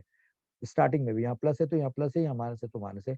बट इसको वो अपोज करने के लिए, जैसे ये करंट इधर से आ रहा है तो ये अपोज कर रहा है। सो that's what the point is कि जब इंडक्टर उसमें भेज रहा है तो उस पर चार्ज जमा होता जा रहा है, और चार्ज जमा होने के बाद ये इसमें जो करंट को की वैल्यू को डिक्रीज करते जा रहा है। सो ये अपोजिशन नहीं है, but still I should say that कि क्योंकि उस पर वोल्टेज पहले से बढ़ता जा रहा है तो करंट की वैल्यू को रिड्यूस करते जा रहा है, तो काइंड ऑफ अपोजिशन ही है वो। बट वी विल नॉट से कि ऑपोजिशन हो, हम कहेंगे कि वो चार्ज होता जा रहा है, कह रहा है कि अब मेरे को चार्ज, भाई करंट पहले से मेरे पास ऑलरेडी वोल्टेज है, तुम जब अब करंट भेजोगे तो उस करंट से मेरे ऊपर चार्ज बढ़ेगा और मेरा वोल्टेज और बढ़ेगा। और इधर डी आई अपॉन डी टी, यानी कि स्टार्टिंग में जो डी आई अपॉन डी टी होगा यहाँ पे वो कम होगा, धीरे धीरे डी आई अपॉन डी टी बढ़ता जाएगा। This is what going to happen. यानी इस बीच में डी आई अपॉन डी टी इंक्रीजिंग होगा, इस बीच में डी आई अपॉन डी टी डिक्रीजिंग होगा। तो यहाँ पे आप ये समझ लें कि यहाँ पे डी आई अपॉन डी टी की वैल्यू इस बीच में इंक्रीजिंग होगी, न्यूमेरिकल की बात हो रही है। यहाँ पे डी आई अपॉन डी टी की वैल्यू डिक्रीजिंग होएगी, ठीक है, और यहाँ पे डी आई अपॉन डी टी की वैल्यू इंक्रीजिंग होएगी। This is what going to happen.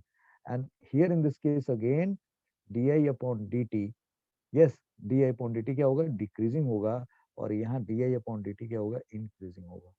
That's what the point is.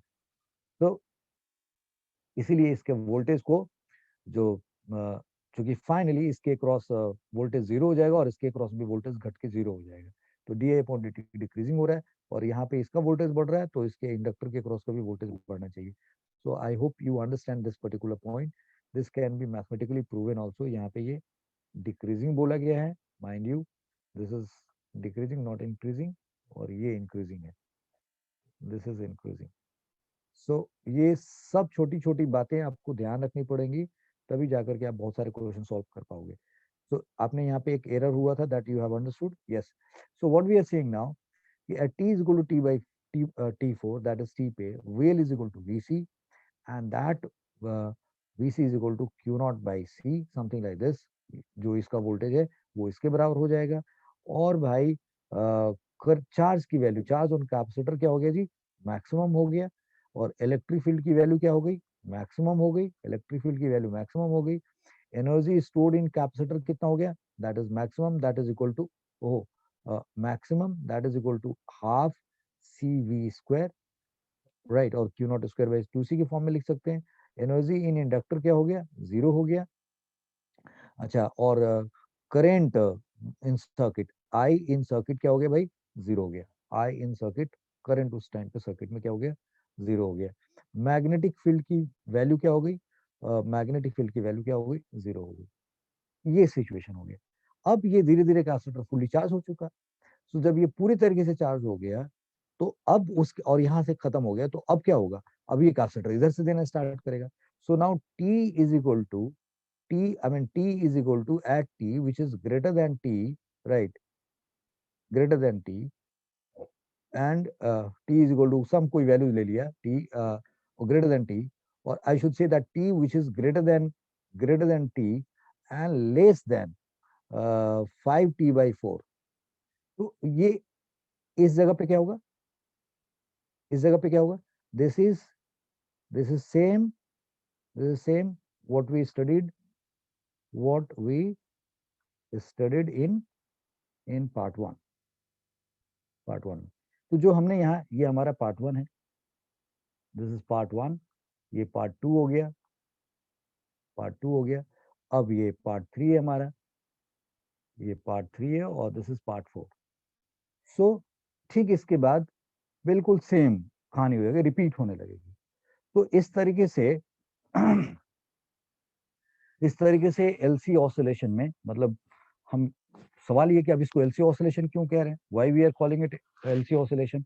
तो अभी तक हम लोगों ने आपके साथ क्या डिस्कस किया, प्योर और आइडियल एलसी ऑसिलेशन में हाउ डज इट हैपन, सिर्फ आपको ये एक्सप्लेन किया गया कि हो कैसे रहा है। अब इसकी मैथमेटिकल ट्रीटमेंट की बात अगर करें हम, विल टॉक अबाउट ये, बाकी इसमें जितनी भी इंपॉर्टेंट चीजें हैं वो सब आपको समझा दी गई है कि कौन बढ़ रहा है, कौन घट रहा है, किस फॉर्म में, कहाँ पे, कैसे है, that all has been explain. So अगर हम इसके जो ये why we call it this LC oscillation, हम इसको एलसी ऑसिलेशन कैसे कहते हैं। तो यहाँ पे एक बात समझ आ रही है ना कि एक तरीके से जो कैपेसिटर के ऊपर जो चार्ज की वैल्यू है, वो चार्ज भी टाइम के साथ घट रहा है, बढ़ रहा है, सर्किट में जो करंट है वो भी टाइम के साथ ऑल्टरनेटिवली टाइम के साथ चेंज हो ही रहा है, और उसके डायरेक्शन भी ऑल्टरनेटिवली चेंज हो रहा है। कैपेसिटर की पोलैरिटी भी चेंज, वोल्टेज की पोलैरिटी भी क्या हो रही है, चेंज हो रही है। सो बट एक चीज, बिल्कुल एक पर्टिकुलर टाइम के बाद फिर अगले साइकिल में, यानी कि T is equal to T के बाद आगे जाओ तो फिर यही चीज बिल्कुल एक पीरियोडिक तरीके से हो रही है। तो something is happening with periodic pattern के तरीके से, और इसका मैथमेटिकल एनालिसिस करेंगे तो हमें पता चलेगा कि ये जब कोई चीज ऑसिलेट करती है तो जिस तरीके से ऑसिलेशन का मैथमेटिकल इक्वेशन होता है, बिल्कुल उसका वैसा ही इक्वेशन आता है। तो तब जाकर के हम लोग उसको कहते हैं कि ये एलसी ऑसिलेशन का केस है। तो let's go for a mathematical treatment and then we understand what is this. तो मैथमेटिकल ट्रीटमेंट की बात करते हैं हम यहाँ पे, हम लोग किसी एक इंस्टेंट की बात कर लेते हैं, किसी एक पर्टिकुलर इंस्टेंट की बात कर लेते हैं। सो हम लोग जीरो से t/4 के बीच का कोई एक पर्टिकुलर टाइम लेकर के भी कर सकते हैं, किसी भी इंस्टेंट पे मानेंगे तो एक बात बहुत साफ साफ दिखाई दे रही है। Let suppose I take from here, भाई इसका ये वोल्टेज है। अब इधर से हम जाएंगे तो यहाँ पे इसका वोल्टेज आ जाएगा प्लस टर्मिनल के साथ, यानी कि हमें इसका वोल्टेज मालूम है, और यहाँ से इधर जाएंगे यानी कि ये टर्मिनल प्लस है और ये माइनस है, तो यहाँ पे इसका वोल्टेज कैसा रहा, चूंकि यहाँ पे टर्म साइन कैसा रहा, plus this is equal to zero लिखना पड़ेगा। तो इसका मतलब ये हुआ कि at any instant, if I say at any instant, तो Q by C, what I mean to say that कि जब इसका स्टार्टिंग में चार्ज मैक्सिमम था, तो किसी पर्टिकुलर टाइम पे चार्ज Q है, तो भाई Q बाई सी इसका वोल्टेज, और आप ऐसे गए तो यहाँ पे टर्मिनल क्या आ रहा है, प्लस, और यहाँ माइनस, तो यानी कि हमें प्लस लिखना पड़ेगा। That's what the point is. So Q by C plus L D I upon D T, and that is equal to zero. This is what we know that. Now we know that कि uh, अगले step में इसको हम Q by सी लिख सकते हैं, और this is L, और D बाई डी टी लिख लिया, और I को क्या लिख सकते हैं, dQ बाई डी टी लिख सकते हैं। This is equal to zero. तो this is Q by C plus ये क्या हुआ L, and this has become D square Q by D T square is equal to zero. This is what we have got it.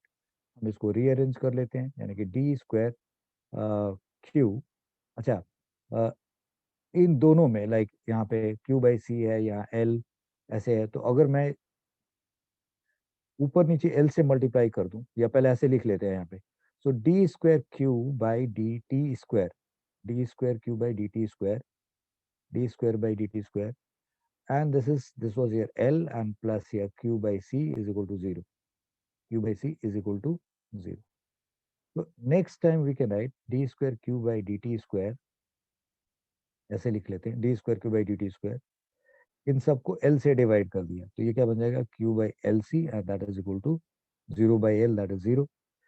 ठीक है जी, dividing both side by l, dividing both sides by l, ऐसे करके हमने ये achieve कर लिया। तो हमारे पास रिजल्ट एक तरीके से D square Q by D T square and plus Q by L C is equal to 0 आ गया। ये एक डिफरेंशियल इक्वेशन है सेकेंड ऑर्डर का। So we need to find its solution. So let q is equal to q naught sine of omega t plus phi is the omega q is equal to q naught sine omega t plus phi is the solution. तो इसको verify कर सकते हो आप। तो bye in that situation, अगर आप ऐसा मानते हो, late q is equal to q naught sine omega t plus phi is the solution. So in that situation dq by dt की वैल्यू क्या होगी? So dq by dt की value जो आप निकालोगे, so this will come out q not omega cos of omega T plus five आ जाएगा। And d square Q by D T square की वैल्यू क्या हो जाएगी? So this will become minus Q not omega square sine of omega T plus five. अब ये चीज तो आपको समझाने की जरूरत नहीं है। अब अगर इसको उठा के यहाँ पे आप रख दो और क्यू की वैल्यू रख दो, so let's see what you are going to get out of that. So you are saying d square Q by, this is minus Q not omega square sine of omega T plus five आ गया। This is what you have got it. और yeah, this is, you have got d square q by dt square की value and plus 1 by this lc, and q की value क्या लिखोगे आप? That is q naught sine of omega t plus 5. This is what you are going to write, and that is equal to 0. So you are going to write now minus q naught omega square sine of omega t plus 5, and that is equal to minus 1 by lc q naught sine of omega t plus 5. And now this whole term is cancelled with this, like this. So what you are going to get now? Minus omega square is equal to minus 1 by LC.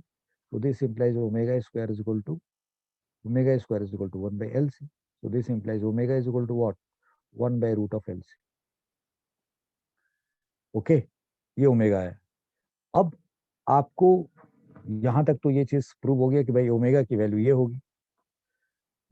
अब मैं आपको एक दूसरी बात बताना चाह रहा हूँ कि भाई ठीक है कि वी नो दैट कि Q is equal to Q not sine omega T plus five में अगर ओमेगा ओमेगा की वैल्यू हमें मालूम हो गया कि वो इतने के बराबर है, फाइव की वैल्यू की बात करें तो क्या होगा? What is this value of five here? So we know that, आगे से चलते हैं, we know that we know that कि Q is equal to Q not sine omega T plus five. We know that T is equal to zero पे, T is equal to zero की बात हो रही है। At T is equal to zero, T is equal to 0. Charge on capacitor क्या है? Q on capacitor is maximum, is equal to Q naught.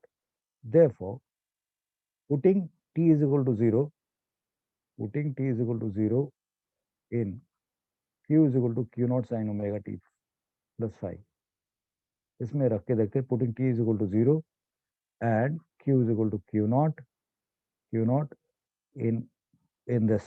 तो यहाँ पे Q को Q naught रख दिया, यहाँ Q naught रख दिया, यहाँ sin रख दिया, ये क्या हो गया? 0 हो गया प्लस 5 हो गया। So Q naught is equal to, you are getting Q naught sin 5. So Q naught cancel, 1 is equal to sin phi. This implies phi is equal to pi by 2. Therefore, Q is equal to Q naught sin of omega t plus pi by 2, यानी कि Q is equal to Q naught cos omega t will be the solution of this particular equation. ये हमारे लिए इसको equation 1 रख लिया। So this says that कि Q is equal to Q naught cos omega t, Q is equal to Q naught cos omega t is the solution of this. So यहां से आपने क्या सीखा? This implies that this implies that charge on plates of capacitor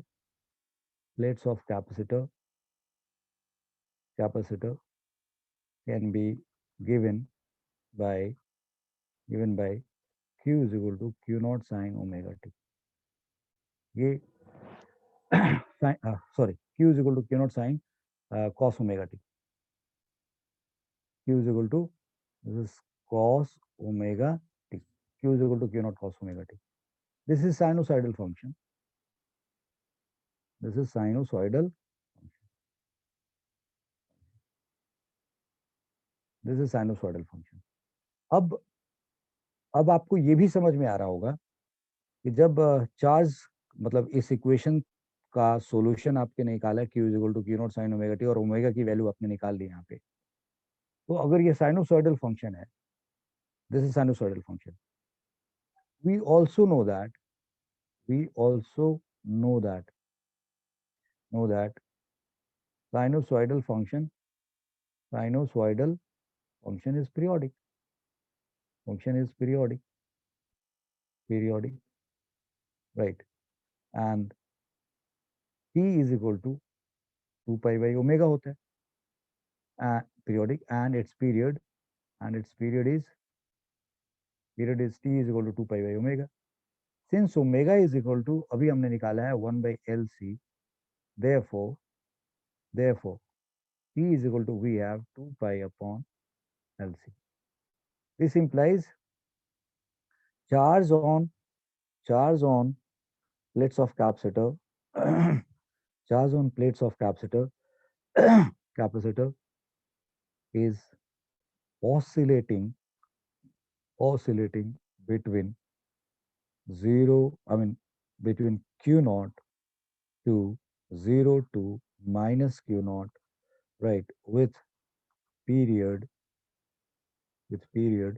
2 pi by under root LC.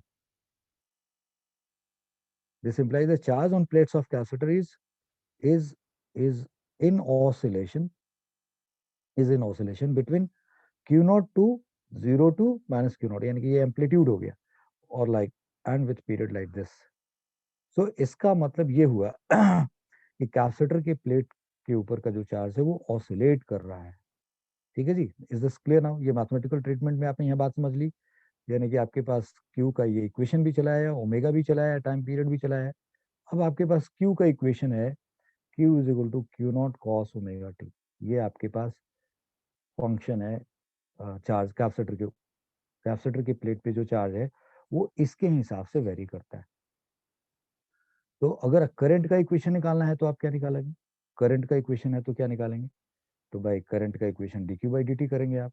So dq by dt करेंगे, सो this is minus, चलो पहले ऐसे लिख लेते हैं dq बाई dt. तो अगले स्टेप में दिस इज माइनस, या चलो और स्टेप लगा लें, d by dt and this is Q not cos omega T. ये क्यू नॉट लिखा हुआ बच्चों, वो मिटा देते हैं.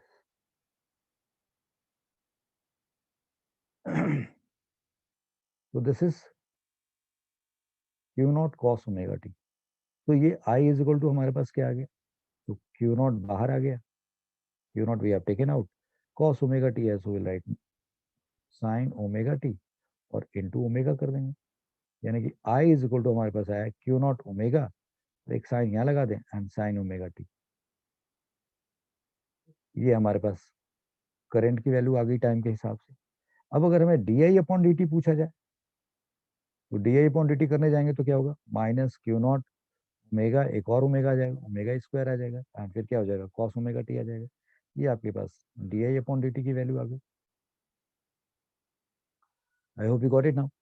सो अगर आप ये आई की वैल्यूज आपके पास निकल गई, अब जरा समझना है यहाँ पे, ये क्यू नॉट इंटू ओमेगा को हम लोग क्या लिखेंगे? क्यू नॉट इंटू ओमेगा को क्या लिखेंगे? So Q not by omega is i not. What is this? I not. तो ये कैसे होगा, कोई कहे प्रूव करने के लिए, तो this can B prove in like, फिलहाल अभी इसको हम प्रूव कर देंगे आगे चल के. चलो, तो Q not omega is i not, therefore अब आपके पास यहाँ से क्या हुआ, इस तरीके से अगर इसको ध्यान में रख के लिखा जाए तो आपके पास आई क्या आ गया जी? Minus i not sine omega T. This is your i की value.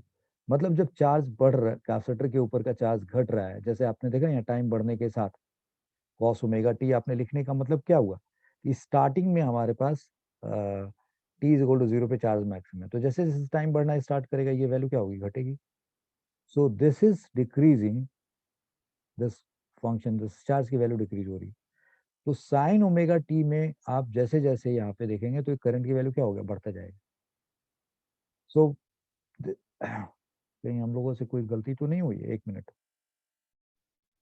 So we have got this like I is equal to, I mean यहाँ पे हम लोगों ने चार्ज का अगर ये इक्वेशन है तो करंट का ये इक्वेशन आ गया हमारे पास. And we have done that d I upon D t का ये इक्वेशन आ गया. क्यू नॉट ओमेगा को हम लोग आई नॉट करें, आई नॉट कहेंगे, इसको भी थोड़ी देर में प्रूव कर देंगे हम लोग, जैसे मैंने बताया.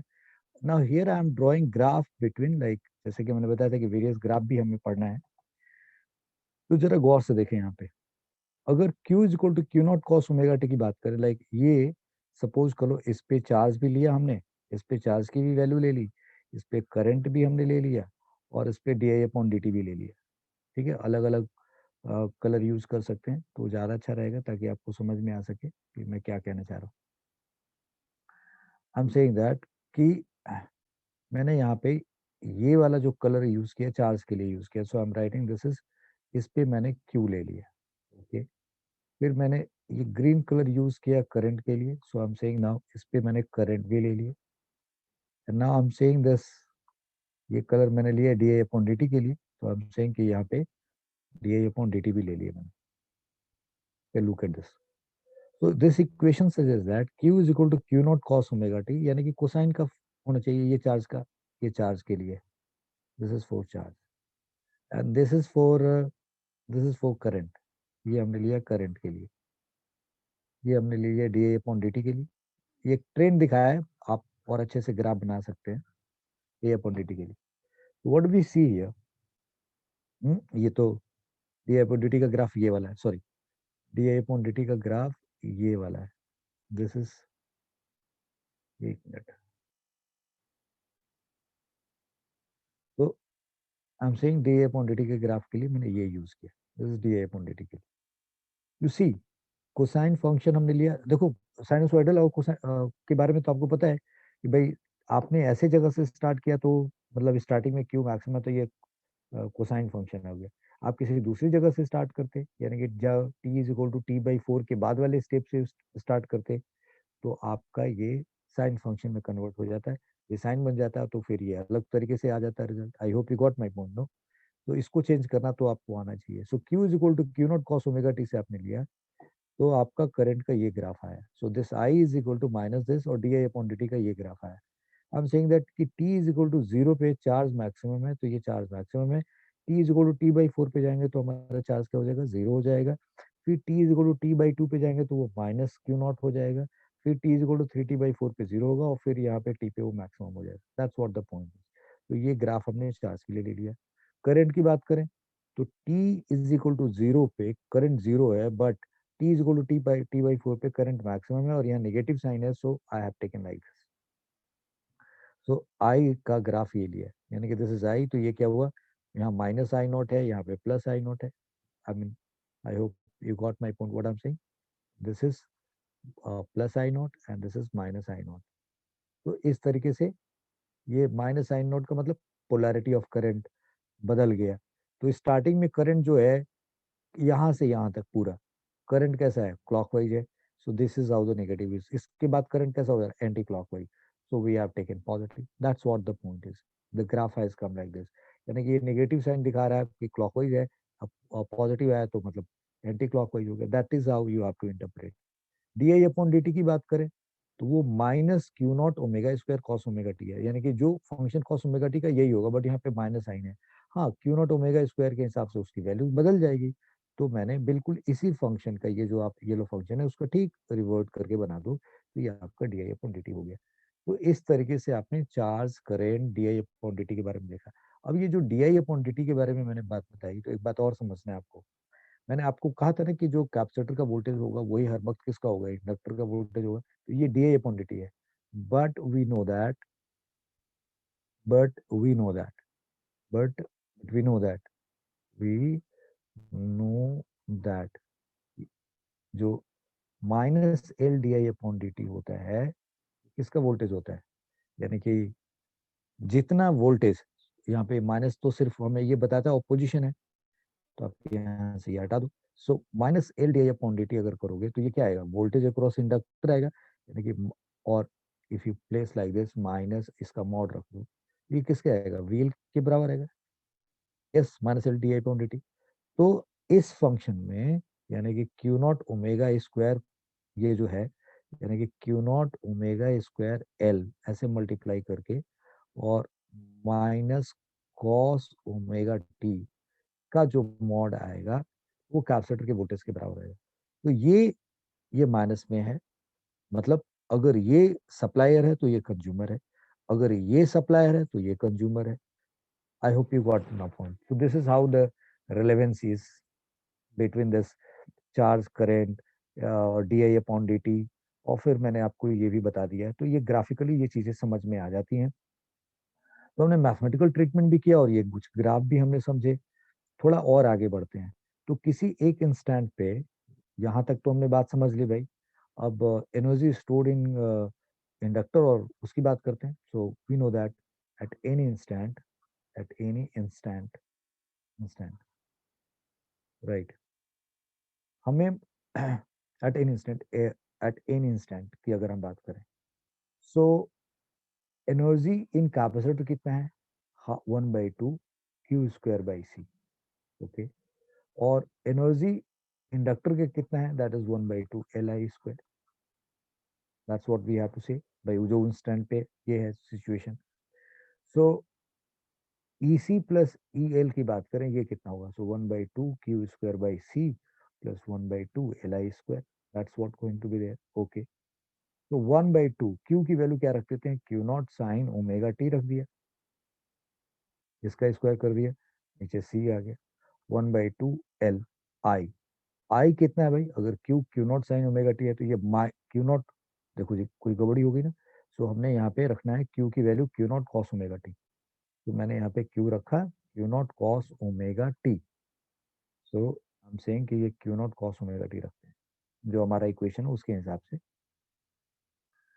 सो here we are taking q is equal to Q not cos omega t का स्क्वायर अपॉन सी लिख दिया। Now what I am saying is कि अगर आप आई की बात करो तो आपके पास क्या है, minus i not sine omega T आया, तो this is L minus i not sine omega T, ठीक है, इसका स्क्वायर कर दो, तो ये क्या हो गया, ये रिजल्ट आ गया, इस तरीके से ये रिजल्ट आ गया। अब ये है क्या भाई, 1/2 Q is Q not square by C and cos square omega T, और यहाँ क्या है 1/2 L I naught square sine square omega T, this is what we have got it. अब E C plus E L हमारे पास आया है, half Q not square C cos square omega T, half L I naught square sine square omega T. we know that we know that we know that what 1/2 Q not square by c जो capacitor की maximum energy है, जब वो पूरी तरीके से inductor में जाती है तो वो किसके कन्वर्ट हो जाती है, half L I naught square के बराबर, यही होता है इसमें। तो अगर ये दोनों वैल्यू सेम है तो you can write 1/2 Q not square by C और what cos square omega T plus cos square omega T plus sine square omega T. ये आपने कब लिखा है, यानी कि T is equal to zero पे पूरी एनर्जी कितनी थी, कैपेसिटिव एनर्जी थी, इलेक्ट्रिक फील्ड के फॉर्म में थी, और टी इज इक्वल टू टी/4 पे वो मैग्नेटिक फील्ड के फॉर्म में थी, तो दोनों ये एनर्जी इसके बराबर होना चाहिए, तो यहाँ साइन स्क्वायर ओमेगा टी लिख दिया, तो ये सॉल्व होकर क्या आ गया 1/2 Q not square by C, और you can write 1/2 L I naught square. What you see that at any instant जो टोटल एनर्जी है आपका, E total, E total, E total जो half Q not square C और half L I naught square है, total energy all the time यही रहता है, total energy की वैल्यू ये रहती है। So here what you see that, अगर आपको बोला जाए कि एनर्जी टाइम ग्राफ बताइए, कैपेसिटर के फॉर्म में एनर्जी टाइम ग्राफ बताइए, तो जरा या कैपेसिटर के फॉर्म में बताइए, तो आपको मालूम है ना कि कॉस कॉस ओमेगा टी और कॉस स्क्वायर ओमेगा टी की अगर हम बात करें, cos omega T and cos square omega T की बात करें तो जब कॉस स्क्वायर ओमेगा टी हम करते हैं तो वो कॉस टू ओमेगा टी के फॉर्म में हम लोग उसको कन्वर्ट करके करते हैं, तो आपको पता होगा कि उसका पीरियड क्या होगा, कन्वर्ट हो जाएगा। I would say like this, जरा देखिए ध्यान से पीरियड, मैं ये कहना चाह रहा हूँ कुछ इस तरीके से, ऐसे समझिए यहाँ पे।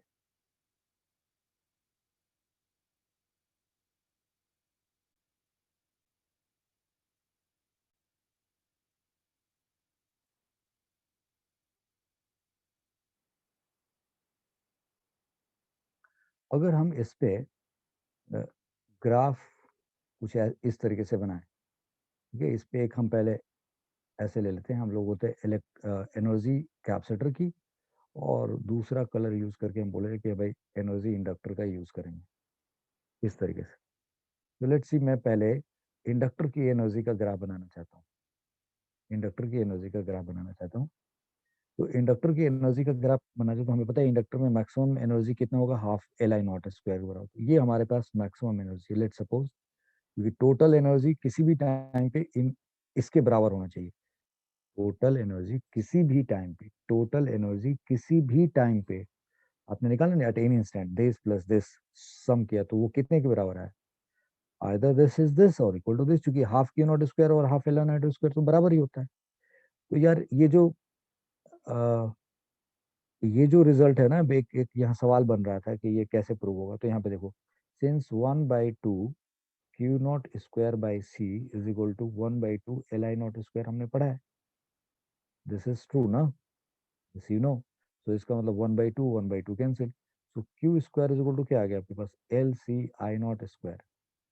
और आपको भी पता है कि omega square is equal to 1/LC है, तो मैं इसके जगह पे क्या लिख सकता हूँ, एलसी को क्या लिख सकता हूँ, this LC can be written as, कहीं गलती कर दी हमने, no, omega is equal to root L C है।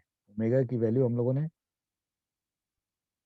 ये सिंस, ये देखो यहाँ पे कुछ गड़बड़ हो चुकी है, पाई बाई, या देखो we have done a mistake over here, yes yes yes yes yes yes, D square Q omega square, so this omega square is equal to, yes, 2 pi,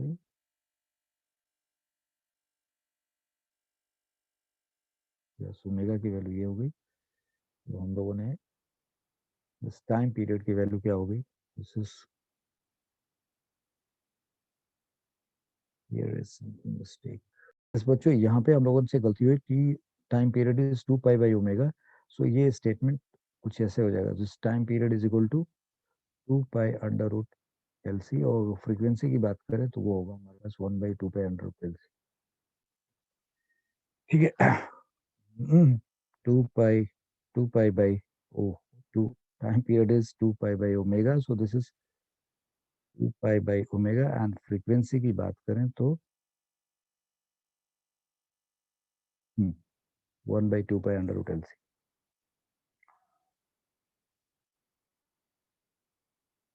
alright, so ये इंफॉर्मेशन देखो, यहाँ पे एक error था, वो अच्छा है कि हमारे पास विद अ पीरियड, यहाँ पे गलत हो गया, with a period we have to write this is 2 pi under root L C, and frequency 1/2 pi under root L C, we should write like this was the error, this was the error, okay। so now मैं हम लोग जो prove कर रहे थे वहां की बात कर रहे थे, let's see, we are saying that कि omega square is equal to, यहाँ तो रिजल्ट आ गया भाई, Q square is equal to half this, तो half cancel, Q square by C is equal to this, तो Q square is equal to L C, ऐसे लिख दिया हमने यहाँ। तो ये क्या हमारे पास ओमेगा इस, या so omega square is equal to हमारे पास एल सी है, सो दिस इम्प्लाइज दैट, और ये देखो, ये क्यू नॉट लिखना चाहिए, ये क्यू नॉट लिखना चाहिए, so Q not square by C is equal to this, तो Q not square is equal to L C I naught square. Now from here, अगर मैं आई नॉट स्क्वायर की बात करूं तो ये क्या आएगा, Q not square upon L C आएगा, and this implies I naught is equal to क्या आएगा, Q naught upon root of L C आएगा, और रूट ऑफ इसको क्या कहेंगे, ओमेगा कहेंगे, यानी कि आई नॉट इज इक्वल टू क्या लिखेंगे, क्यू नॉट इंटू ओमेगा लिखेंगे। तो ये रिजल्ट यहाँ पे प्रूव हो गया, ओके जी, so this result we have prove. I hope you got it now. So ये आई नोट की वैल्यू जो होगी वो क्यू नॉट इंटू ओमेगा होगा. So okay, this is done now. Here we are saying that ये energy total हमने निकाल दिया है कि किसी भी टाइम पे टोटल एनर्जी सेम रहेगी. अब अगर हम कैपेसिटर में जो एनर्जी जा रही है उसकी बात करें, तो कैपेसिटर में जो एनर्जी है स्टार्टिंग में क्या है, दैट इज मैक्सिमम. अगर आपका कैपेसिटर का इक्वेशन है तो आपने ये लिखा half half Q not by C cos omega T. जैसे ही जीरो रखोगे ये पूरा, यानी कि कैपेसिटर की एनर्जी स्टार्टिंग में क्या है, मैक्सिमम है. तो भाई जीरो से टी बाई फोर में वो एनर्जी घट के जीरो हो जाती है. और इस बीच में इंडक्टर की एनर्जी क्या हो जाती है, बढ़ जाती है. So at the same time inductor की एनर्जी बढ़ के यहाँ पे मैक्सिमम होगी इस जगह पे, समथिंग लाइक दिस.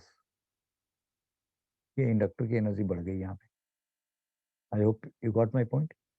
सो जितने टाइम में कैपेसिटर की एनर्जी मैक्सिमम से जीरो हो रही है उतने ही टाइम में इसकी एनर्जी, इंडक्टर की एनर्जी मैक्सिमम होगी. जरूर के ना.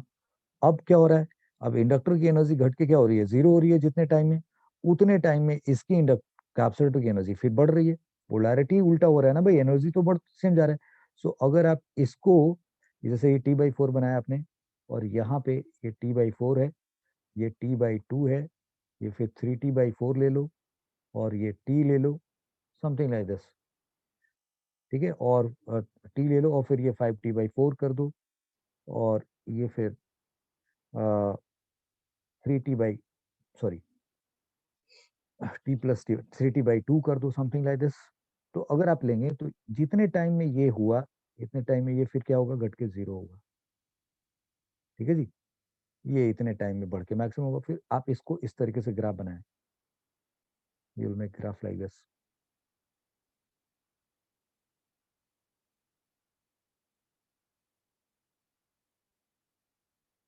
और कैपेसिटर का ग्राफ कुछ इस तरीके से, एनर्जी स्टोर की बात करो.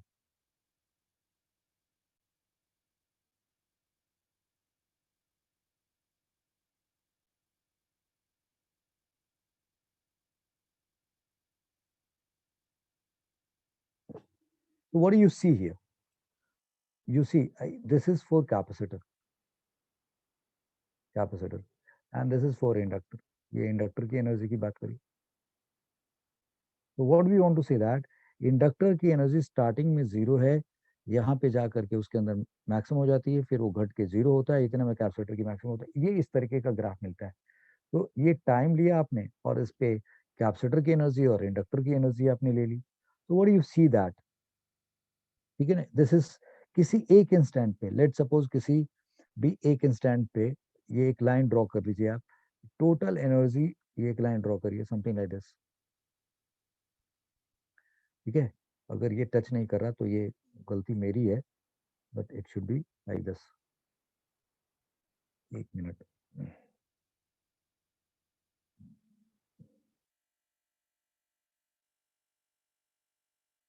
तो अल से, ठीक है जी.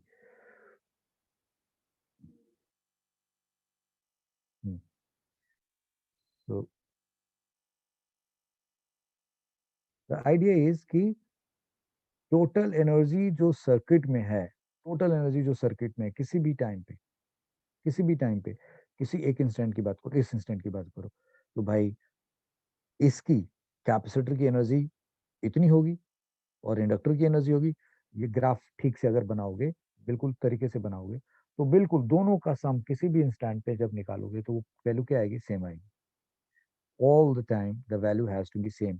तो इस तरीके से कैपेसिटर की एनर्जी और इंडक्टर की एनर्जी इस तरीके से वेरी करती है. तो वी आर सेइंग दैट कि किसी पास, सपोज कर लो यहाँ पे किसी के पास एनर्जी है कैपेसिटर के फॉर्म में, इलेक्ट्रिक फील्ड के फॉर्म में, फिर वो घट रही है, फिर यहाँ पे इसके फॉर्म में हो गई, फिर ये घटते घटते जीरो हुई और ये बढ़ गई. तो it is something like that, energy is oscillating. और कैपेसिटर के ऊपर का जो चार्ज है वो भी कैसा हो रहा है, ऑसिलेटिंग है. करंट भी आप देख रहे हो एक तरीके से साइनोसॉइडल ग्राफ मिल रहा है. जब कोई पार्टिकल एक साइनोसॉइडल ऑसिलेट करता है तो उसके डिस्प्लेसमेंट का, उसके वेलोसिटी का, उसके एक्सेलरेशन का ग्राफ भी हमें साइनोसॉइडल, डिस्प्लेसमेंट एंड वेलोसिटी और एक्सेलरेशन सबका साइनोसॉइडल मिल रहा होता है. सो that is a case of oscillation. तो इसीलिए हम लोग कहते हैं कि ये भी क्या केस है, ये एलसी ऑसिलेशन का है. मतलब एनर्जी एक बार ऐसे मैक्सिमम हुई, फिर वो घट करके ऐसे होगी, कुछ इस तरीके से हो रही है। तो this is why this is called LC oscillation. इस एलसी ऑसिलेशन का ओमेगा जो है वो 1/√LC है, टाइम पीरियड 2π√LC है, एंड फ्रीक्वेंसी 1/2π√LC है। तो हम लोगों ने ये ये रिजल्ट कैसे आया, ये ग्राफ कैसे यूज हुआ, और एनर्जी का ग्राफ कैसे आया, ये आप मेरे ख्याल से आप बहुत अच्छे से समझ गए होंगे, कोई दिक्कत नहीं होनी चाहिए। मैं अब आपको फर्स्ट पेज पे लेके चल रहा हूँ। We have done this, we have done this various graphs, we have done done it. अब ये टैंक सर्किट का क्या मतलब है, what is the meaning of ये टैंक सर्किट? सो बच्चों, आपने ये ग्राफ समझ लिया। अब इससे रिलेटेड कोई क्वेश्चन पूछेगा तो आप बड़ी आसानी से सॉल्व कर सकते हो। ऐसा कुछ नहीं है कि आप सॉल्व नहीं कर सकते, ठीक है। सो नाउ ये टैंक सर्किट का क्या मीनिंग है यहाँ पे? तो अब अगर टैंक सर्किट की बात करें तो ये जो एलसी ऑसिलेशन है हमारे पास, जो ये एलसी ऑसिलेशन है, दिस इंडक्टर, राइट, ये इंडक्टर, और इसके साथ हमने एक कैपेसिटर लगाया, राइट, और ये कैपेसिटर हमने चार्ज कर दिया है, और चार्ज करने के बाद हमने इसमें लगाया, तो वी नो दैट कि there is a LC oscillation हो रहा है, इधर हो गया ना। तो ये कैपेसिटर है भाई, चार्ज कर दिया, प्लस माइनस, बहुत ध्यान से समझना है इस बात को। तो ये प्लस माइनस जो है हमारे पास, इसी को हम लोग, ये जो एलसी ऑसिलेशन का जो सर्किट है, एलसी ऑसिलेशन सर्किट जो है, LC oscillation circuit, LC oscillation circuit is known as tank circuit. इसको हम लोग टैंक सर्किट कहते हैं। अच्छा, टैंक का मतलब क्या होता है, what is the meaning of tank? तो टैंक का मतलब भाई, जिसमें कोई चीजें स्टोर करके रखी जाती हो, that's what the meaning of, यानी कि everything can be put in the tank. तो टैंक सर्किट कहने का मतलब है, पहले पहले बेसिक बात समझाना चाहूंगा। तो देखो, ये कैपेसिटर है और यहाँ एक इंडक्टर है। तो आपको मालूम है ना कि कैपेसिटर की इलेक्ट्रिक फील्ड यहाँ घट रही है, और इलेक्ट्रिक फील्ड घटती जा रही है, और इंडक्टर की मैग्नेटिक फील्ड बढ़ती जा रही है। जिसमें मैग्नेटिक फील्ड बढ़ रहा है, इसमें इलेक्ट्रिक फील्ड घट रहा है। मैग्नेटिक फील्ड भी यहाँ टाइम के साथ बढ़ रहा है, इलेक्ट्रिक फील्ड यहाँ टाइम के साथ घट रहा है। So you know this LC oscillation हम लोग आगे जाके पढ़ेंगे इलेक्ट्रोमैग्नेटिक वेव चैप्टर के अंदर, कि जब वेरिंग इलेक्ट्रिक फील्ड, वैसे मैंने आपको ये पढ़ाया है कहाँ पे, इलेक्ट्रोमैग्नेटिक इंडक्शन के अंदर। जब वेरिएबल मैग्नेटिक फील्ड होता है, तो वेरिएबल मैग्नेटिक फील्ड से हमें क्या मिलता है, इलेक्ट्रिक फील्ड मिलता है। क्या मिलता है, इलेक्ट्रिक फील्ड मिलता है। और आपको पता है कि इलेक्ट्रिक फील्ड आपने बहुत पहले पढ़ा, इलेक्ट्रिक फील्ड जब इलेक्ट्रिक फील्ड से फ्लक्स होता है, तो इलेक्ट्रिक फील्ड जब वेरी करेगा, यानी कि फ्लक्स वेरी करेगा, तो वहां करंट बनेगा, और उस करंट की अपनी क्या होगी, मैग्नेटिक फील्ड होगी। सो आइडिया इज दैट कि ये जो एलसी ऑसिलेशन यूज किया जाता है, इसकी फ्रीक्वेंसी तो आप तय कर सकते हैं ना, that omega is equal to, आपने बताया 1/√LC। सो अलग अलग एल और सी की वैल्यूज यूज करके आप ओमेगा अलग अलग यूज कर सकते हैं, यानी कि frequency is equal to 1/2π√LC बना सकते हैं। So this is used for this LC oscillation circuit. This circuit is used to produce. This circuit is used. This circuit is used to produce electromagnetic wave. Produced. This circuit is used to produce electromagnetic wave of desired frequency. Of desired frequency. ठीक है ना? इसको हम लोग, इस wave को produce करने के लिए, जितनी फ्रीक्वेंसी का इलेक्ट्रोमैग्नेटिक वेव बनाना चाहते हो, आप एक एलसीओ भाई, एल फिक्स रखा है तो कैपेसिटर की वैल्यू को आप वेरिएबल कैपेसिटर बना दो। इसको बोलो कि इस कैपेसिटर की वैल्यू चेंज करेंगे, फ्रीक्वेंसी बदल देंगे, और ये एलसी कैपेसिटर की तरीके से यूज किया जाएगा। इसमें इलेक्ट्रोमैग्नेटिक वेव पैदा होगा। ये जो इलेक्ट्रोमैग्नेटिक वेव पैदा होगा, आप इसको स्प्रेड कर सकते हो। I mean, you see why I am talking this. हम लोगों ने पिछले लेक्चर में रेजोनेंस और जब पढ़ रहे थे, तो वहाँ ट्यूनिंग सर्किट की बात की। वो ट्यूनिंग सर्किट हम लोगों ने कहाँ लगाया था, रिसीवर्स पार्ट में। किसका, जो रेडियो या टेलीविजन सेट या जो भी इक्विपमेंट से, उसका जो रिसीविंग एंड है, वहां पे हम लोग लगाते थे, ताकि वो कौन से वेव को, कौन से फ्रीक्वेंसी के वेव को उसको सेलेक्ट करना, वो उस काम में आता था। लेकिन जब ट्रांसमिट करना होता है, यानी कि जब आप कोई पर्टिकुलर वेव ट्रांसमिट करते हैं, तो वो जो ट्रांसमिशन होगा वो किस पर्टिकुलर फ्रीक्वेंसी की होगी, उसके लिए आप एलसी ऑसिलेशन का इस्तेमाल करते हैं। तो this is the tank circuit. और इतनी बात तो आप समझ गए हैं। अब प्योर एंड इम्प्योर की हम बात कर रहे हैं। ये तो आपने देखा कि ये हम लोगों ने किसका ग्राफ बनाया, ये हमने एनर्जी की का ग्राफ बनाया। क्योंकि energy is all the time positive, so it is, this is what we have made it. अब मैं आपको एक बात बताना चाहूंगा, this much we have done. ये टैंक सर्किट वाली बात समझ गए ना आप? यस। तो मतलब ये this is circuit is used to produce electromagnetic wave desired frequency. It is used for transmitting electromagnetic wave, is used for transmitting transmitting electromagnetic wave. It is attached in transmission circuit. It is attached in transmission circuit. Attached in transmission वाला जो portion होगा transmission circuit में ये attach किया जाता है। ठीक है, फ्रीक्वेंसी आपने तय कर लिया, बात समझ में आ गई है। अब मैं आपको ये बात बताना चाहूंगा जरा, ये बहुत इंपॉर्टेंट बात है, इसको समझना जरूरी होगा आपके लिए। Look at this here.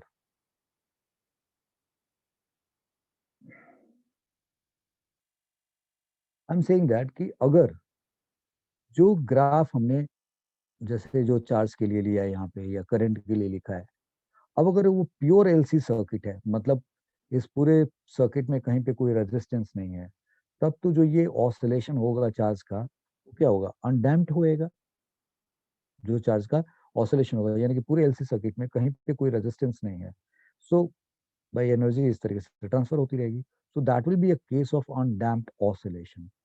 So what I mean to say that pure अगर LCR circuit, pure LC oscillation, pure LC circuit की बात करें, प्योर एलसी सर्किट की बात करें, सो वी नो उस केस में जो हमने चार्ज के बारे में बात किया या करंट की बात की, किसी की भी बात कर लें लाइक, तो उस केस में हमें किस तरीके का, ये हमें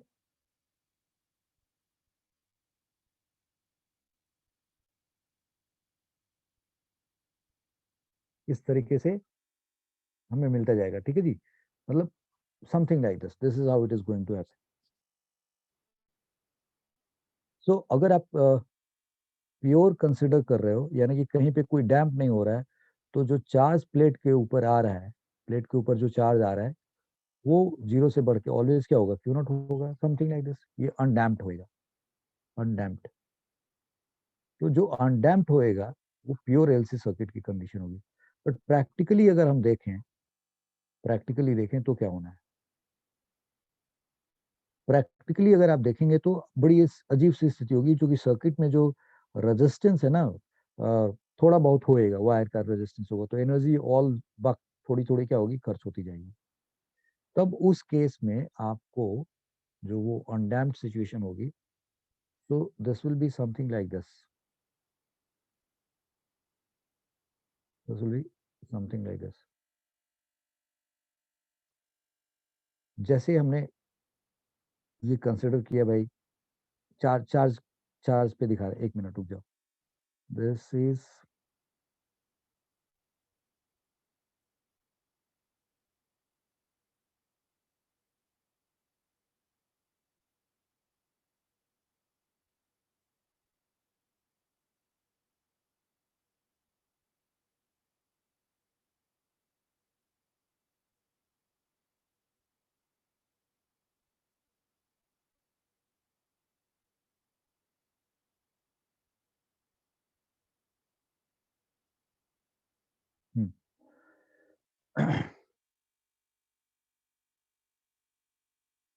सो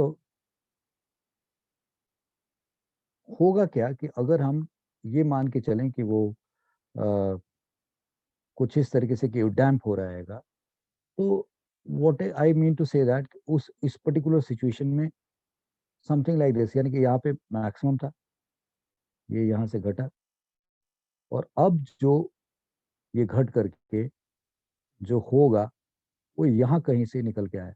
अब यू कैन अंडरस्टैंड कि this Q is bigger and this Q is small. ठीक है, ये क्यू छोटा होगा, फिर यहाँ से वो जाएगा तो और छोटा होता जाएगा, यानी कि अब क्यों एनर्जी डिसिपेट होती जा रही, फिर वो यहाँ से होता हुआ इस जगह पे, यानी कि ये मैक्सिमम फिर यहाँ पे घटा, और फिर इस जगह से कुछ लेके जाओ तो कुछ और छोटा होता जाएगा, फिर सेम टाइम का ध्यान रखो, समथिंग लाइक दिस, फिर कुछ और इस तरीके से होता जाएगा। सो आइडिया इज दैट, मतलब it has to reduce like this. समझ गए आप मेरी बात? सो अगर हम इन टिप्स का ये कुछ बनाए ऐसे कुछ इस तरीके से, ये ठीक है, आई विल से दैट, अगर इस तरीके से लेके चले तो ये कुछ इस तरीके से ग्राफ हमें इस तरीके से इधर से देखे तो